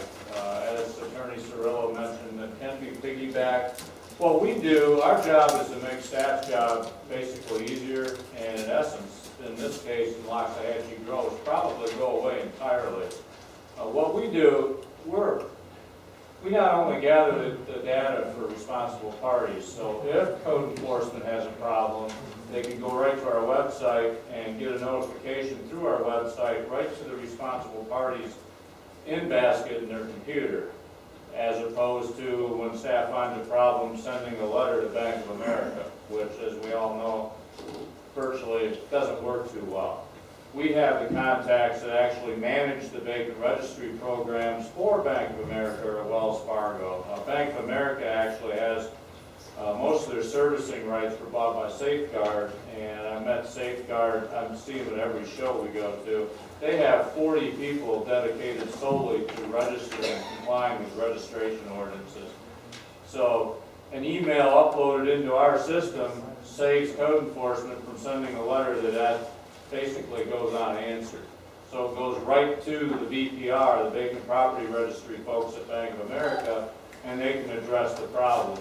I'm very aware, I reviewed your code compliance website as well as your town's website, and I know that you want to kind of stay in a reactive mode with code enforcement. I can appreciate that. I'm a retired code administrator myself. We certainly, that's not our business. But the benefit you get with working with us is we do proactively go after the registrations, okay? And instead of having an ordinance in place and when the banks register and provide you the information, that's all well and good, but you're not getting all of them. We go after them and get all of them, and staff doesn't even know we're doing it. As soon as your agreement's signed with us, we immediately send a blanket email to all the banks saying Loxahatchee Groves is, in this case, partnered with vacantregistry.com. Here's a copy of their ordinance, and you need to remit your registration to us. So actually, the registrations come to us in response to the city manager's concern, and we remit a check monthly to wherever you direct us to, whether it's your finance department or whomever. And that's done monthly. Progress can be obtained through our website at any time from any smartphone or laptop, no matter where you're at. And anybody in your organization can have access to that. So it's completely transparent. We're a true community partner. We also have a nonprofit affiliate. If you happen to have a problem property that you may have a use for, maybe it's adjacent to a public piece of land that you're developing, and it's in foreclosure and the bank's involved, we'll approach the banks on your behalf and try to get them to charge off mortgages, get the property conveyed so you can use it for a purpose that you all deem appropriate. We are a true community partner, and our job is to make Mark's staff, give them things they can do elsewhere instead of messing with vacant properties. And it's something we looked into, we don't have to put out for bid. No, if you want to use another government contract, you can. You would have to be provided that, and again, meet with them and get the appropriate documentation. Of course, we would put in, again, to make sure that it fits with what we need in our terms, and to make sure that the price which our code requires is not any higher than what that government is paying themselves. It could be the exact or less than. Okay. So that's why I said if we can do it, so long as the terms are equal to or better than the contract with which we are piggybacking. So the next step would make a motion to bring them on board, right? You would bring a motion to direct us to negotiate a contract consistent with the piggybacking requirements and bring it back to you. I would clarify at this point in time, pursuant to our discussions previously, I've asked Scott to provide me several contracts, and he has. The key thing there is to keep providing contracts. So obviously, we want the best contract to get that is suitable for us. It has to be the best, it can't be, Sure. At one time. I'm sorry. Question for you, Scott. Now, Mark said at a suitable cost. Now, I'm assuming if we piggyback off somebody else, that's not gonna cost the town. You get your money, your revenue from what you find, the work you say, Mark, and the management team. So it's not gonna be a cost for us to work off somebody's time. And this is, we have a fee that we charge the banks. So the cost of the town is the share that they get to keep. So, in other words, that is a cost because it's what we impose. But from what we have today, it's you may not get it, but for their services. It's not gonna cost you any new out of pocket. And that's back to, if we find a vacant foreclosure, they do not get part of that fee. What they find, they get 50%. And I noticed the letter he sent to management and stuff, he recommended that we increase our price from $150 to, I believe, $200. That gives us a little bit more that we do not have to give away if he finds a vacant foreclosure. And just a couple comments, I'll make the motion, but before I do, we've got a situation on C Road, 2380 C Road. Has that been put on the abandoned vacant property list yet? Okay, 2 council meetings ago, I asked them to do that, okay? Scott sent me just a brief, and it didn't take him long to give me a reply. I never heard anything about it. I just told him where the address was. And he sent me a reply saying that the initial foreclosure on this property was November 6, 2007. That was the first foreclosure through the first bank.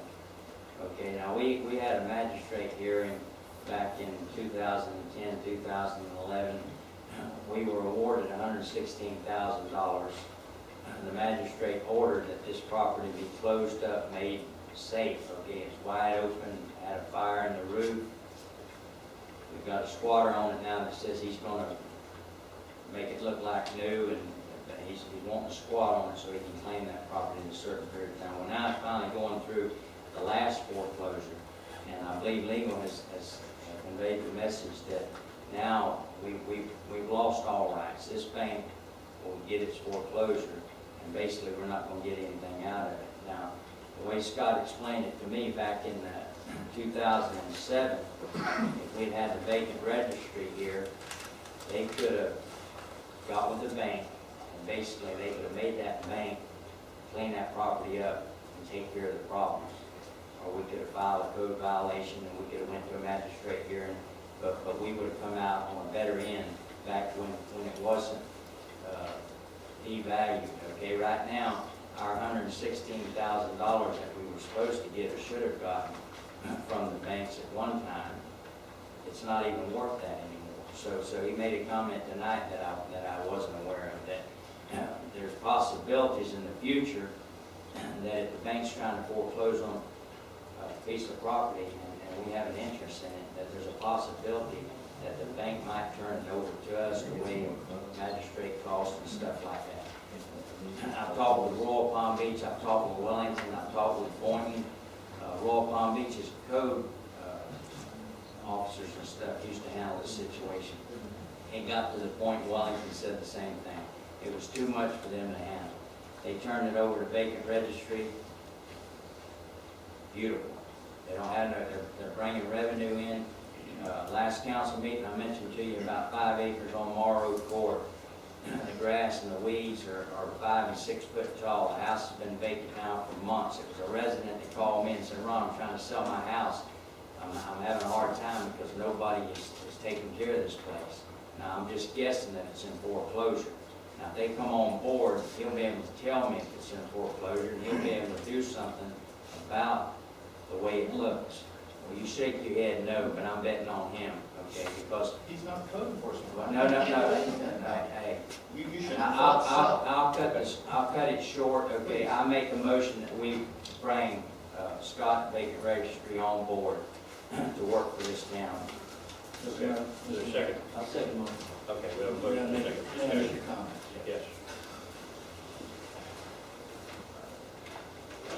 It would probably behoove us to consider that it's not looked upon very well by the OIG's office to do piggyback. That's all I'm going to say. I'm going to oppose it. I really don't want to. I got a comment. All right, we'll let them, anybody else have a comment? Okay. Anybody else have a comment? No, okay. Ron? My comment, I spent about 2 hours with the OIG's office this week. I believe it was Monday. Okay, I talked to them about piggybacking. They told me they had just had a class with our management team and stuff on piggybacking. When I got through spending 2 hours with them, and I told them what we were looking for the future, two things I was talking about to them. I was talking about the vacant registry. They basically felt like that was a benefit to the town. In other words, that would bring revenue in. And they said as long as, if we're piggybacking and our main concern and the best interest of the town is involved, and we're getting the best deal for the town, they don't have a problem with piggybacking.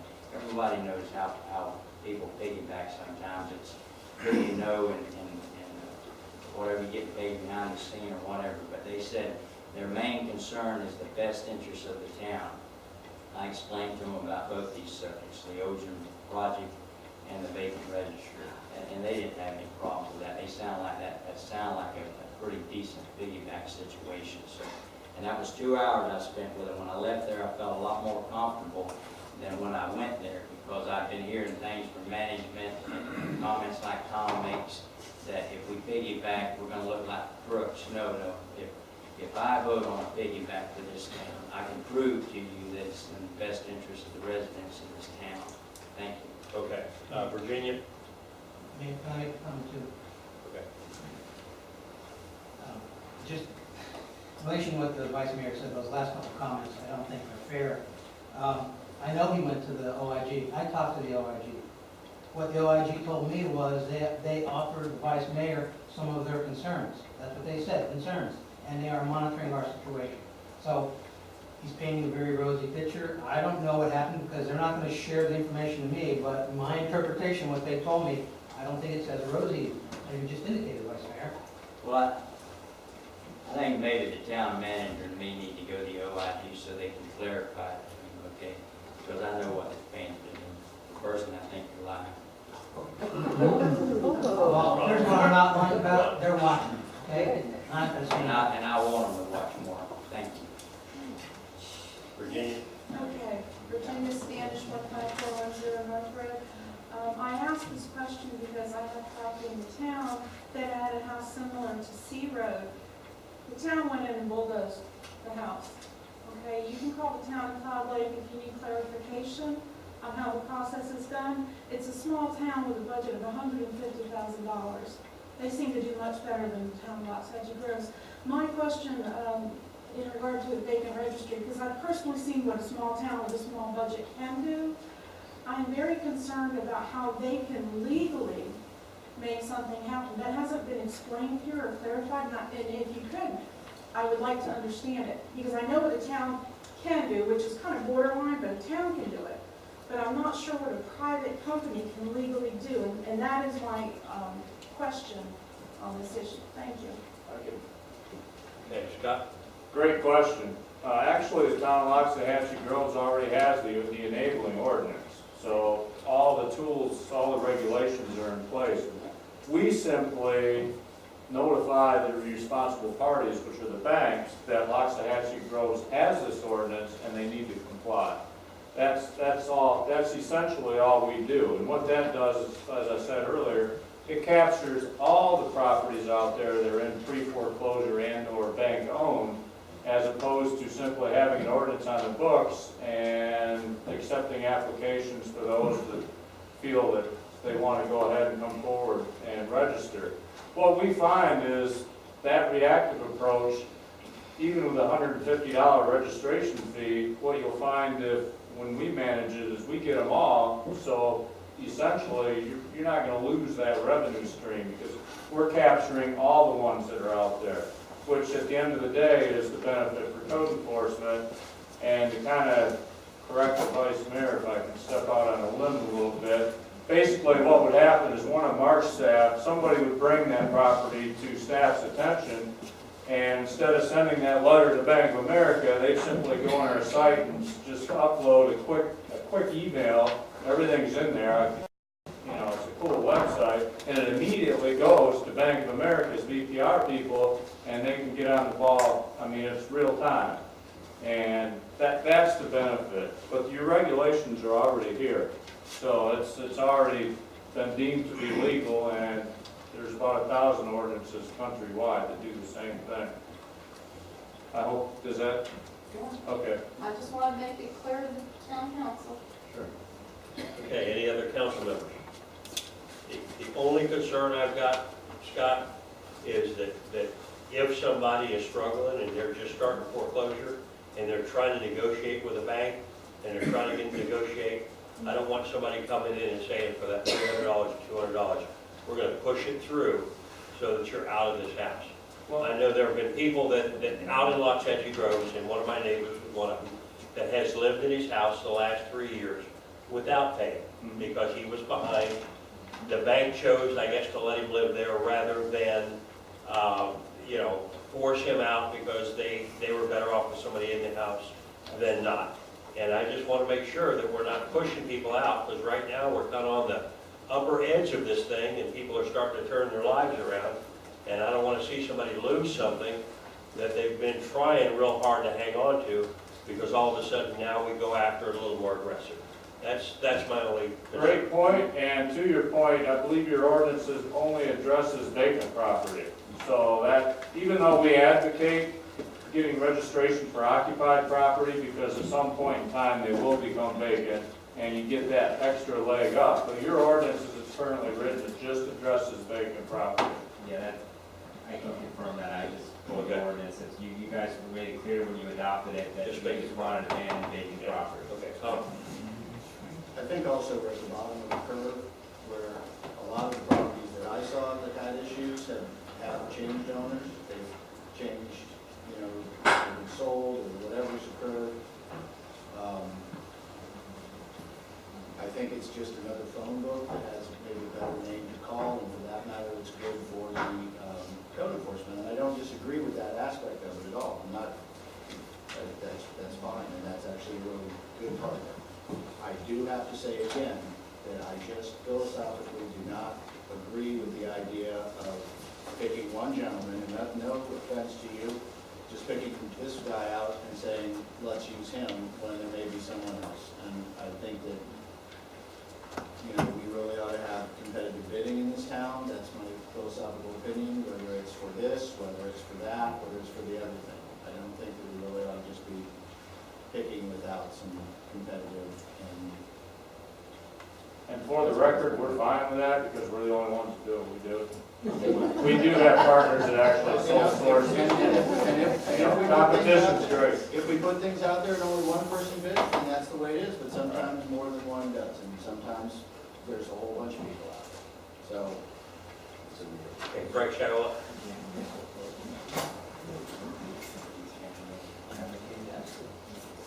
I was here at Frank Shagala, Marcelo Boulevard. I was hearing the gentleman up here and sort of scratching my head back there because he's saying that he notifies the banks that they have to comply with all our ordinances and codes. But, you know, when it comes to, my question to him is, if there's high grass, what does he do? If there's junk out there, what does he do? If there's trees growing up by the house, overgrown, what does he do? Well, our codes right now don't address high grass. Our codes don't address trees. Our codes don't address what we believe is junk to somebody else that uses it for storage. So my concern is that these things do need to be cleaned up. At the same time, if we go and start doing this for the abandoned houses, are we going to go and open it up for everybody else here to end up having to cut their grass if they don't want to, trim their trees, or remove what might be considered one person's junk, one person's gold mine is another person's junk? Thanks. Thank you. Bob Bennett. I can answer that real quick, just to reiterate. We're a partner with you, okay? We're going to enforce the registration. Any property maintenance issues will come from Mark's staff through our system to the bank. You know, and it's Mark's town. We don't want to, in your town, we don't want to mess with that. We're just here to get the registration and get the contact information. Okay. Tom? I just wanted to point out, Ron Gerald brought up the burnt house multiple times, and it sounds like this vacant registry wouldn't even apply now that there's a squatter there because it's not vacant anymore. And I mean, that's the kind of example that we're trying to go after, is the burnt house, but it's not a vacant house anymore, so this wouldn't even apply to that house if there's a squatter there. It is vacant. He only comes and goes whenever he works on it. Plus, he doesn't own it. So really, I'd have to read the ordinance again, but typically it says legally occupied, unless it's legally occupied. So that's a great question, but most ordinances are real particular in terms of occupancy and vacancy. And usually it says legally occupied. Okay. All right, Tom. You know, there's so much blending of all the different things. But I was here for the meeting when we had a conversation about this house. And the problem was that we had such high fines that the one bank threw the mortgage out or something like that. And then the other one said, well, if you're going to charge us those kind of fines, we're going to throw that out too, and you can just have the house sit there. And then the house would just sit there for the squatter or for whoever, maybe I'll go get it. But the thing is that we don't have a building official. That's the real problem.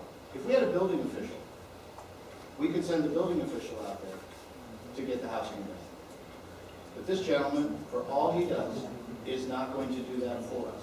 So to sit here and say he's going to solve that problem, let's run to him, he ain't gonna. The problem, if you want to solve that house, is we need a building official to condemn it. We've discussed that many, many times. We discussed that with the Anna Man property. We discussed that with numerous other places. It got nowhere with none of it. But he's not going to solve it. Know what we're doing. We're getting a better phone book. We're getting an email address for somebody to call. As I said, I don't object to that. I object to the sole sourcing without verifying. If it's the case, fine. But I think we need to check that. If that can be verified, he's the only guy that does it. If we're doing, you know, really I don't have a lot of objections, but I don't want to false sell everybody in this room that we're going to solve the problem with this, because we're not. We're just going to have to somebody to call. And whether they're going to do anything about it, I have no idea. All right, we have a motion in a second. Mr. Mayor, I look at this as an advantage for town management to help them to do what they can do. It's a tool. It doesn't impose anything on the owner. It's a registry. It says that. It's one of those tools. It could very well be a missing link so we can make some progress. But I know, and Ron's been up here many times with the same discussion, we can't get this done. Nothing can be done in this house. So this hopefully is one of those things. We know that this particular property is finally going through a foreclosure process, and we should see it get resolved, not with anything we've done. But if we look back 3 or 4 years, we could have possibly at least gotten to the right place with the complaint to say you need to do these things. And we didn't. But we didn't seem to have the tool to do that. It's another tool that we may take advantage of. And as far as we're not pursuing the owners and collecting money, then it's not going to cost us anything to do what we're not doing in collecting money. It's going to be an inflow of money that we didn't have tools or resources to get for whatever reason. And we will have some, even if it's half of what potentially is there. But if half is something, it's a whole lot better than half of nothing. So I think we ought to just move forward and add this tool to Mark's toolkit and let him use it. And he can tell us periodically how this is benefiting us. Okay. When we get the registry, are we going to send Frank out again to drive around and look at stuff? Or are we going to get the code enforcement guy to do that? Or are we just going to take it and put it away because, like we've said, we don't have anything to complain about this, that, or the other thing? You know, it's being sold like it's going to make a bunch of changes. It's not going to do a lot. You know, they're still going to have a code complaint. You're still going to have when they go out and do the code complaint. If there's a code complaint for high grass, well, yeah, it's grass. It's tall. Now what? We don't have a thing that says we can do anything about it. So I think we're going in a circle. In a nutshell, just to kind of wrap this up, I think here's the benefit of it, and here's how I see it work. Obviously, they would have the ability to be more aggressive and look for these things than the staff would because of all our other duties. I give you that point, and that's probably a good thing. The issue is, so we're gonna have a list, and we'll have a little bit more revenue because we're gonna have people on this list. But it's kind of like the councilman just said, as far as doing code enforcement action, it's either gonna have to be a direction from you to us, or it's going to have to be a complaint for us to swing in action. Otherwise, we're just maintaining a larger list, and we're getting a little more revenue. And it's another tool in the toolbox, as you've indicated, Councilman. That's how I crystallized the whole thing down, that's what we're doing. Okay. All right, we've got a motion and a second. All in favor, signify by saying aye. Aye. Opposed? Aye. Passes 3 to 2. I'm opposed also. All right, moving to C. Thank you, Scott. Thank you, Scott. You bet. Okay, C. This is the resurfacing. Yeah, this, Darren, do you want a recommendation or a quick point here, or? What's that? On C? Yeah, go ahead. Basically, what I just wanted to tell the council is that, as you know, I think it's been talked about tonight by Ms. Standish, we've had the FAC now raise the issue in 2 consecutive meetings with town management staff that they would like council to take a look at the CIP and the various projects and pretty much prioritize them or make another effort to ensure that the projects that are identified are the priorities. Now, we don't specifically have Compton, Bryant, and Marcella budgeted for any specific project. However, if you look at the CIP, there is one project that has $100,000 in it, it's Ogening of Town Road. So, if you had to look for a source, I would probably direct you that that's the place where to go. So you got 3 issues. You basically have the fact that you have one of your committees asking you to take a look at it and to revisit the whole program. You have the issue of dedicating the funds, and if you can do that. And then you have the procurement issue after that. On the procurement side, I would say that, we've had people come in here from these roadways, and, they've indicated that something needs to be done, a better fix than the quick fixes that we try to do, either through our vendor to district or whatever. The vice mayor has brought it up also on many occasions, I understand that. It would seem to me that rather than doing them piecemeal, as a recommendation, town council, if you so desire, you may want to direct staff to do all 3 roads and do a invitation to bid so that we can get all 3 done in one shot. Do it that way. That would be my recommendation if you want. I think it's the best way to procure it and get it done. I would make a motion to do just what. All right, have a motion. Second? Also, well, which would be faster? I know Ron's gonna consider it's gonna take the big bet. But we can discuss that. okay, because I'm for either one. I just want to get it done. I know these folks on these roads, they've been putting up with their road for a while. So my main concern is which is faster. Well, my idea in terms of addressing faster is I would have our town engineer that's now on board prepare the bid docs so we can move forward, which would obviously be much faster than if town management had to produce the bid docs. And you have engineering expertise doing it as opposed to non-engineering person. And we're still, And if we do all 3, the cost is less, right? and We should get a better price. It's okay, just, the timing wise, we call them Bryan Road, I'm in the process of getting the documents out, so people, we sent the letters out to them, giving a heads up. I'm preparing the specific documents for each of the property owners to sign. There's some that have issues, we have a conference call set up later this week to try to get to fix some of the things that I've noticed with some of the property owners or the property locations that have been provided to me by town management, but about half of the properties on Bryan Road, the documents should be able to be going out by the end of this week for folks, early next week at the latest. I don't want to overpromise, but that's the time frame for the Bryan Road folks. So we're getting that together. It's just that we can do that in conjunction with whatever you decide. Sure. Ron? I'd like for the man that does the work to step up to the podium in case we've got some questions for him. This is Jeff King, okay? And he's probably one of the only contractors over here on the East Coast, and he can clarify that does the Ogening, the micro resurfacing. He can give us an update on your competition as far as going out for RFPs or bid. Councilman, please. I'm Jeff King. I'm the owner of North Florida Emulsions, and we do the OGM, obviously, in your town. We also do a process called microsurfacing, which is a process that is a preventative maintenance process that can rut fill up to 3 inches of your road and then puts a finish coat over your road of a 1/2 inch thick. It's not a seal coat, it's not a paint job. I have given the town 3 piggyback contracts that are current in Volusia, Nassau, and St. Johns County that all have the exact same price of $278 a yard that would expedite and you could quickly get these roads done. You put the job out to bid, there's another guy in Tampa that does it. I can guarantee you my price is going to be more and his price is going to be more. You can piggyback off those 3 roads, we could get them done quickly. The ruts would be filled in and there would be a crown on the road. So there would be some drainage, but I mean, obviously, to keep water off the roads is better than, I mean, I can't guarantee you're going to keep every bit of water off the road. But if you want to expedite this project, get it done quickly, put a bid out, it's going to cost you $5,000 to $10,000.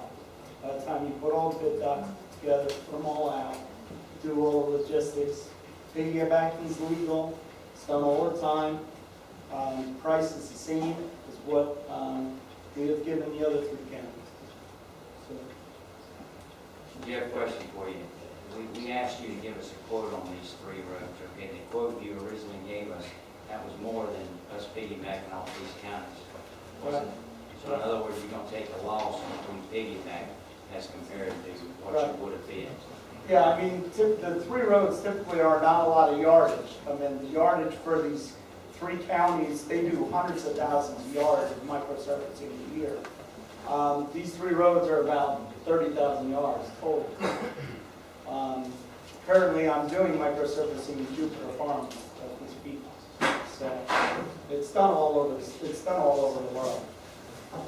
If anybody else wants to throw in some questions, go ahead. I can take my turn. If you don't, I'll keep asking. I got a question for you. Brian has a particular problem with a lot of deep holes. It's not 6 inches, they're 3 inches deep. They're like, you'd lose your whole leg in them. Now, how does that, now that would be in addition to what we're talking about. Well, you have a rut fill line item from Volusia County. And what we would fill all those in first before we even do the rut fill. We can fill them all in, let them dry, and then rut fill, and then put your finish coat on. That's not part of the price you mentioned, it's in the piggyback contract? No, it's in there. It's in there. It's a per ton price. How many yards did you say were on those 3 roads? Roughly, I think it's about 10,200 yards per road. Roughly, I think. You're talking 30,000 yards. 30,000 yards at $278 a yard. $278 a yard. Is over $8 million. No, that's about $75,000. $2.78. $2.78. Okay. You said 278 of it was 200. Okay. Now, there is one other thing you can consider. We do OGM in City of Lake Mary, 2-inch overlays with OGM, but with an 89 stone instead of 67 stone, which is what you have on the 10 miles out here. And I just did, how many yards did I do? I did about 100,000 yards, no, I did about 25,000 yards of roads all over City of Lake Mary. It's $9 a square yard to do an OGM for 1.5-inch overlay. Whereas the micro is $2.78. And you can't blacktop the roads because you don't have the legitimate drainage for them and all that anyway. So otherwise the roads are going to totally fall apart, and then you got to pay me to re-OGM them at 3.5 inches compared to the 3 inches, which we all know is $12 a yard. And Jeff, if I'm correct, I may be a little off, but me, Mark, Steve Yowie, John Ryan, and George Perez, we went up and we looked at the micro resurfacing in Jupiter Farms. We looked at what you did a couple of years ago. We looked at what you did a few weeks ago. Now, if as a town, and like Virginia has stated, we need to kind of not spend as much as we shouldn't, okay? In other words, if we did the OG Ojum overlay, you're talking about $225,000 for a road that would cost us $25,000. And the way I look at the micro resurfacing, I look at the reputation it's got in Jupiter Farms. I didn't call all these other people. They've got so many letters in here of counties that are just using him now. There used to be 2 outfits doing this. He put the other outfit out of business, and that's why he ended it. And the last time they bid for Loxahatchee Groves, he bid against the other outfit that went out of business, and he got the bid. He did our roads here in Loxahatchee. What I'm saying is, if micro resurfacing is working for Jupiter Farms, and some of it's been down for years, and they're impressed with it, but they like the economical cost, the cost savings. So here we got 3 roads that they don't have canals by them, okay? We do micro resalt, we can do, first of all, we can get 3 roads done for less than half the cost of 1 road, and we can, and this is supposed to last 7, 8 years, am I right? 7 to 10. Before you respray it or whatever you do to it. Now, we can take 75,000 or less, and we can put something in Loxahatchee that has worked for other counties. And if it works for us, the money we will save in the future will be unbelievable, because we will, if we can afford it, we will do more roads. So that's how I feel about it. Okay. Anybody else, any other council members? Right? If we piggyback, how soon can you start here? 2 weeks. 2 weeks versus doing a bid will roughly at the earliest a month to put out the 2 RFP. months. 2 months, ideally for first and second reading, and then after that, whenever you guys can bring your crew. Is that correct? Right. Okay. Okay. Tom? I believe we talked at a previous meeting about the need to improve the drainage on Compton. And I believe that, Public Works Director, Mr. Shadowell, had recommended that we do that prior to this. So I think that maybe staff's input in this might be, where we don't just bulldoze through this, because once again, the whole function of staff is to analyze and go through all these things. We have an engineer, we have all these issues, and just based on Jeff say-so, and I'm not saying he isn't saying the 100% truth, but just say based on his say-so, we're going to pick a type of surface, we're going to pick some roads, and we're just going to get it done. If that's what we do, that's fine, but I talked last meeting about everybody's got $1,000 to spend, and I don't need to hear from Compton Road again for quite a while, because they didn't spend it all when they do this. And we need to keep in mind that we have a fact committee that's telling us we need to re-look at this Ojum. And apparently we don't care, and we're going to go ahead with it. So, but as far as the feedback, I can't go along with that. I'm going to be consistent and be against that, but I do think we ought to go out to bid, get some numbers where it's not just sitting here, Jeff throwing out some numbers that he did for this county and that county and that guy over there and that guy over there, because there's a whole bunch of contracts in here that Mark's going to need to go through, and he might find some better numbers. And, we need to know, we need somebody to look, and who's going to have the time? We have an engineer that should be doing this stuff. Not us here tonight, just him. But, Okay, Ron? Yes, we probably saved time, we just voted on it, but I gotta make a comment. This outfit has proven themselves throughout the state of Florida, okay? There's not, I've asked town management for over a year, okay? I've asked town management to get me a list of people that do Ojum, okay? And yet, I asked them last week, I still haven't seen that list. Mark may have the list here tonight, and then I'll have to apologize, okay? There's not people out there that do it, okay? There's plenty of people out there that do asphalt. For the road that he would do for us for $25,000, I had an asphalt company come in and give me the price. They wanted $50-something thousand to asphalt, and we can't put asphalt down because of certain reasons, certain standards we have to go by. So that'll be it. But no, we need to vote tonight. We need to get the residents that's been waiting for years. And the foundation of these roads, if you found out how much it costs to put in the haul fill in for F Road, they just did from Blakeney Canal to Southern. Okay, we talk about our roads look fine and they're right. Well, F Road was probably one of the best looking roads in Loxahatchee. Well, they brought hundreds and hundreds of yards of shell rock and to bring that road up to engineering standards. Okay, and Tom made a comment about the drainage. We'll be talking about that in a minute. I'll save that for you. Okay. All right. Mr. Mayor, I'm sorry, before you voted, I wanted to say Well, something. there's a bunch of comments. Go ahead, one of your comments, I just wanted to, No, two that's- things. The paperwork on Bryan Road, I mean, we're gonna need that before they do the work. And I'm working as quickly as I can, but there's also folks to get back to the town. And we have to clarify some of these issues that I discovered in preparing these specific documents, but we should be able to get that back. The second thing is, what I'm interpreting the proposal to be is, I don't want to have any misunderstanding as far as timing, was that we're going to bring you back the contract in January. They would only start working after the contract was approved by council, not 2 weeks from tonight.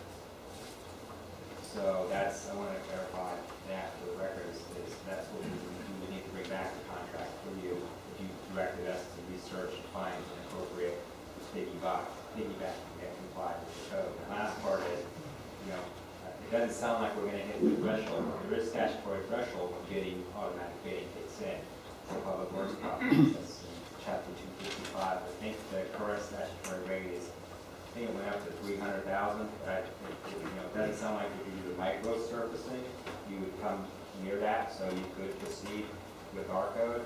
But if the council were to decide or make an option to do the OJMIC, it sounds like that would be something that you would be careful to analyze in order to comply with the state statute. But that doesn't sound like the threshold you're talking about for micro surfacing would approach that requirement. Okay. I've got Virginia Standish.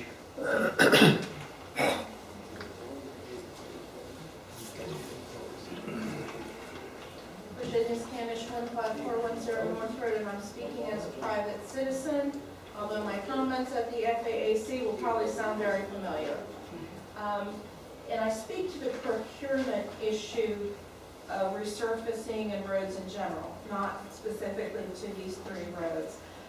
And you've heard me say this before to you, and again, I'm used to another town that does a master plan, takes things slowly, seeks outside funding from state and county to provide resources. That it's not constantly the town and the people shelling out money. Now, I realize you're under a timeline here, and thankfully your attorney has stated the dollar amount that you may be within here, but I would respectfully ask you as a resident that you consider RFPs in the future. I'm a bit concerned that I heard this gentleman say, well, the 2 of us will just raise our price. That's an ethical issue I'm not even going to touch here. That really concerned me.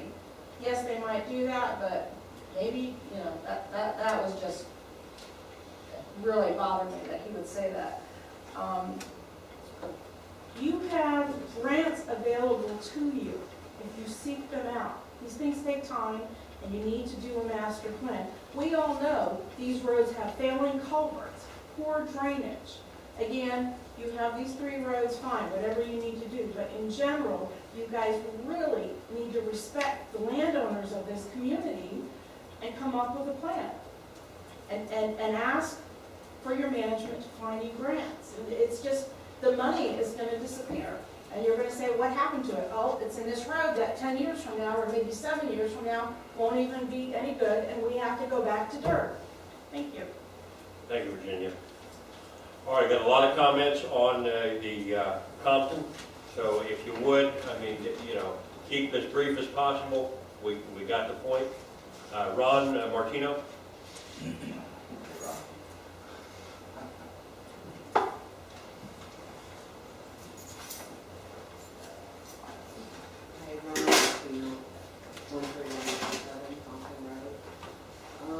For the past year, we've been told that this road is really thin.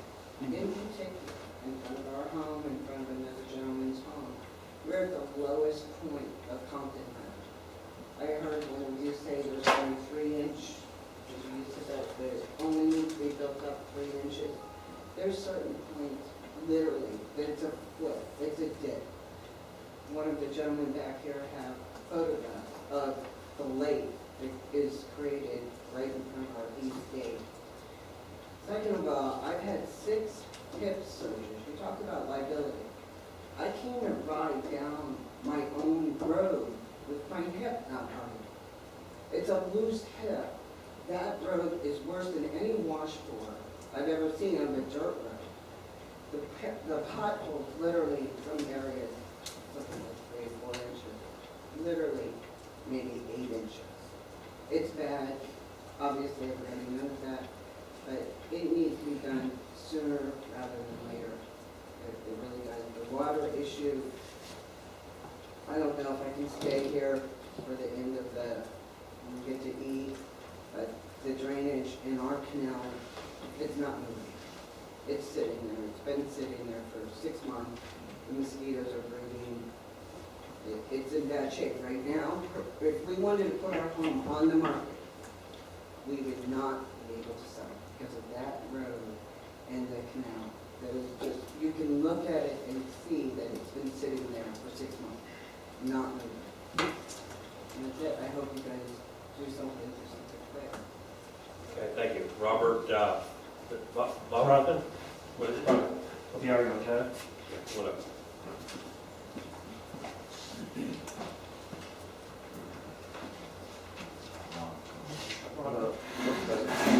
Take long, it's what the pictures and here's what goes along with it, just so you guys can see. Receiving file. Okay, second? Mayor, we have a flash drive of that, you want to see that? Yeah, you can. It'll be hard to get in 3 minutes. I'm gonna give you some leeway now. This is 2003, since you wrote 2007.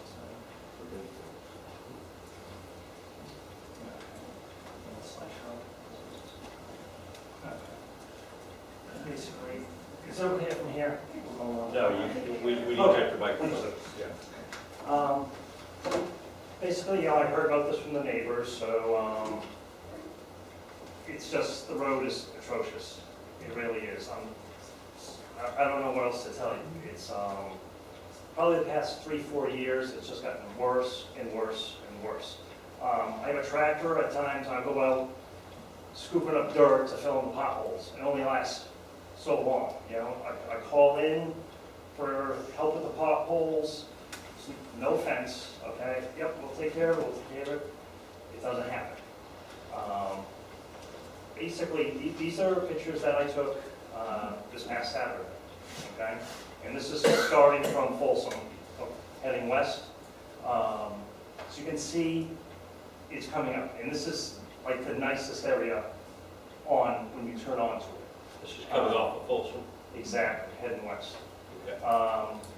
Just to give you an idea of reference, it's 5 inches from the bottom of my tire there till the rim, okay? That's not a great picture next to it, but you get the general idea of, that's about there's some smaller, there's some a lot bigger. And you see here, you know, they did some patching, and now what it has is now the patching is concave, and it's starting to break down. You go a little further, it's here, the patches even have the potholes in them.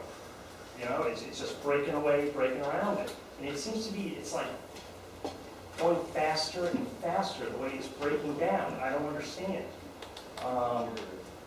It's like here, it's almost like we're on a gravel road at this point. And this is going to the right is the canal.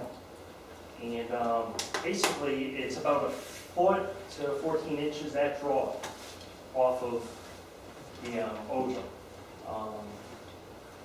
Here you can see again, you know, people, it's like an obstacle course going down the road. And if you don't, you gotta know when to, you know, cut to the right, cut to the left.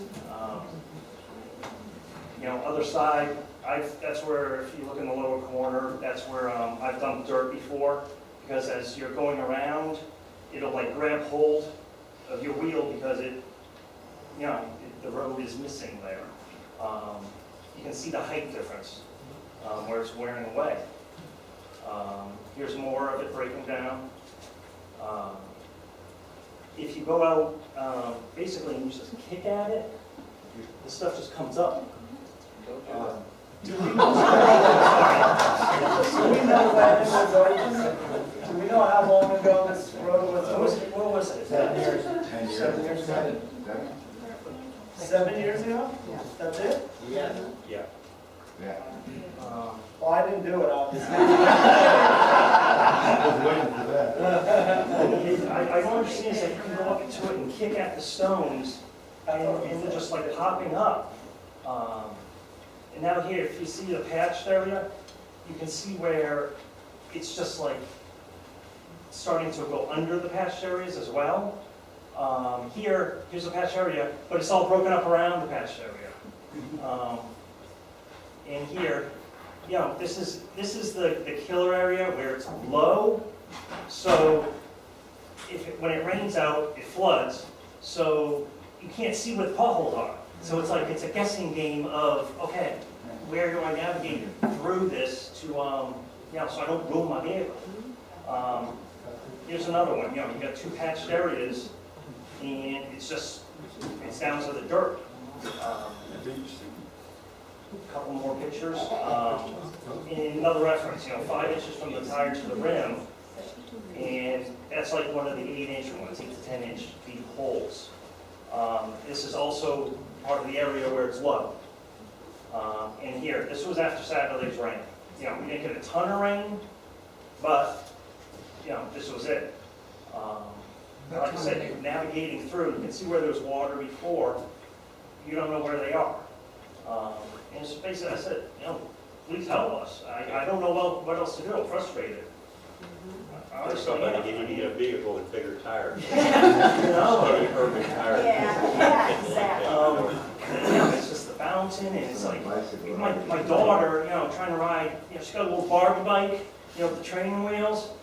I gotta keep her in the driveway, you know, because we go out there, she's just like, you know, all over the place. You can't put her on the road, she makes the run her back off. But anyways, thanks guys. Tom, Oracle, ready? ORTYL? Okay, Tom? Yeah, what up? Oh, I just want to remove rock islands on Compton Road. Tear up roads because the road is too narrow. Yeah, because you got the rock islands, and then when you go off to the side, you don't have any compacted snow rocks, so when you go off to the side, it's just make the roads cracking off. And it's so narrow in that area, it's like it just gets worse and worse when you go around those areas. I just say get rid of them. Okay. Neil Howell? I like the island. That's why how you know everyone knows where I live, across the island. And we have a I'm just across the lake. potholes like directly in front of my driveway. Every time I come out, it's just like there's a puddle there, and you know, it's just breaking down. It getting worse and worse every day. Every time it rains, the water lays in those low areas out there. And then when we had that big rain last year, I mean, it stayed wet out there for 3 weeks, and that just made it even break down even faster. So it's just accelerating. So, okay, thanks. Owen Whidden?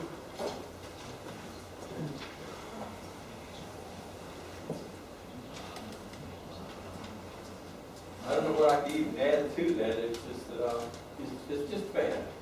I don't even go that way anymore because I go the other direction. It's a little better down at the west end. It is the east end of the road here. So it's just bad. Nothing's going to be done about it. So, you know, they come out, they look at it, drive away. They do this at least once a week. Okay. Joe Hosford?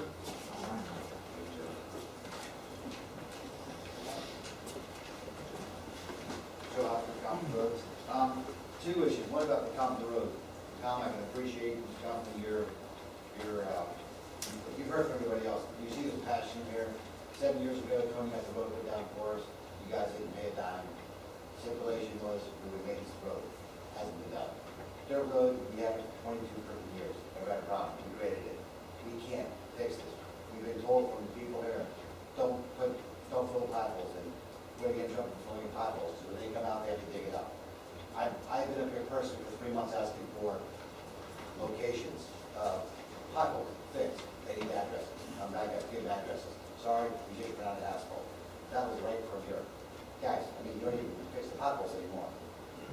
1 or 2 potholes, we can deal with it.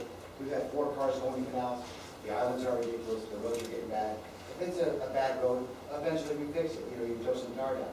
It hasn't come to that. The people here with the passion of, we have mothers and kids and grandmothers that drive down that road.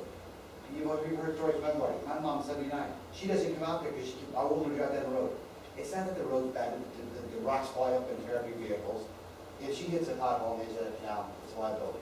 I believe Harold Murphy told you the same thing, it's a liability.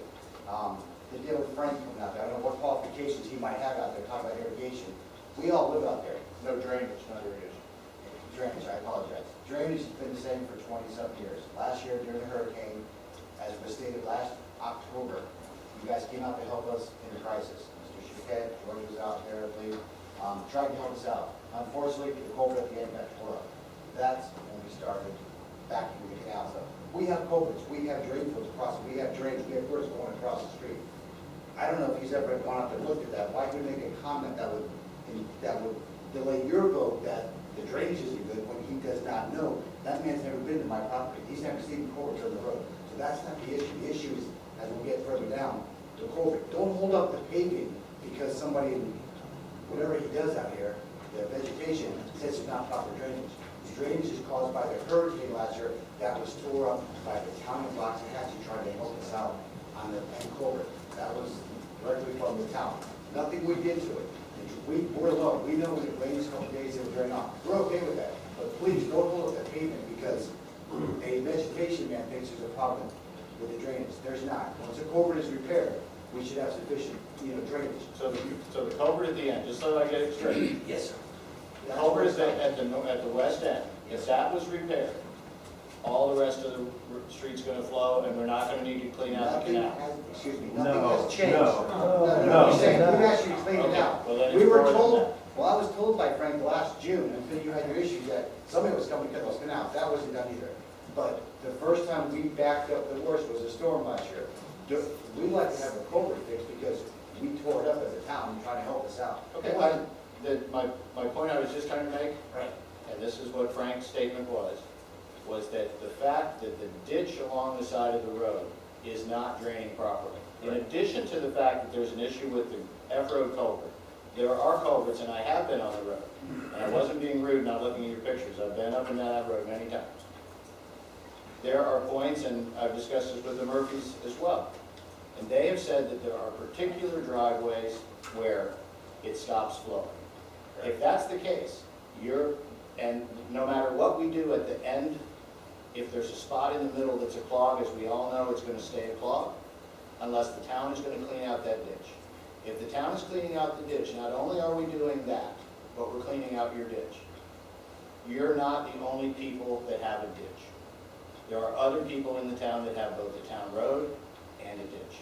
As soon as we make the commitment to clean out your ditches and go under your driveways and clean out all those pipes and make sure all that water flows, then this town has bought 8,000 acres worth of drainage that we are going to be responsible for. Because y'all are not the only people in this town, and there's other people that have the same situation. I understand and I appreciate your situation, and I understand that it's exacerbated by the fact that it's Ogen and not a dirt road, and we can't just come grade it for you tomorrow.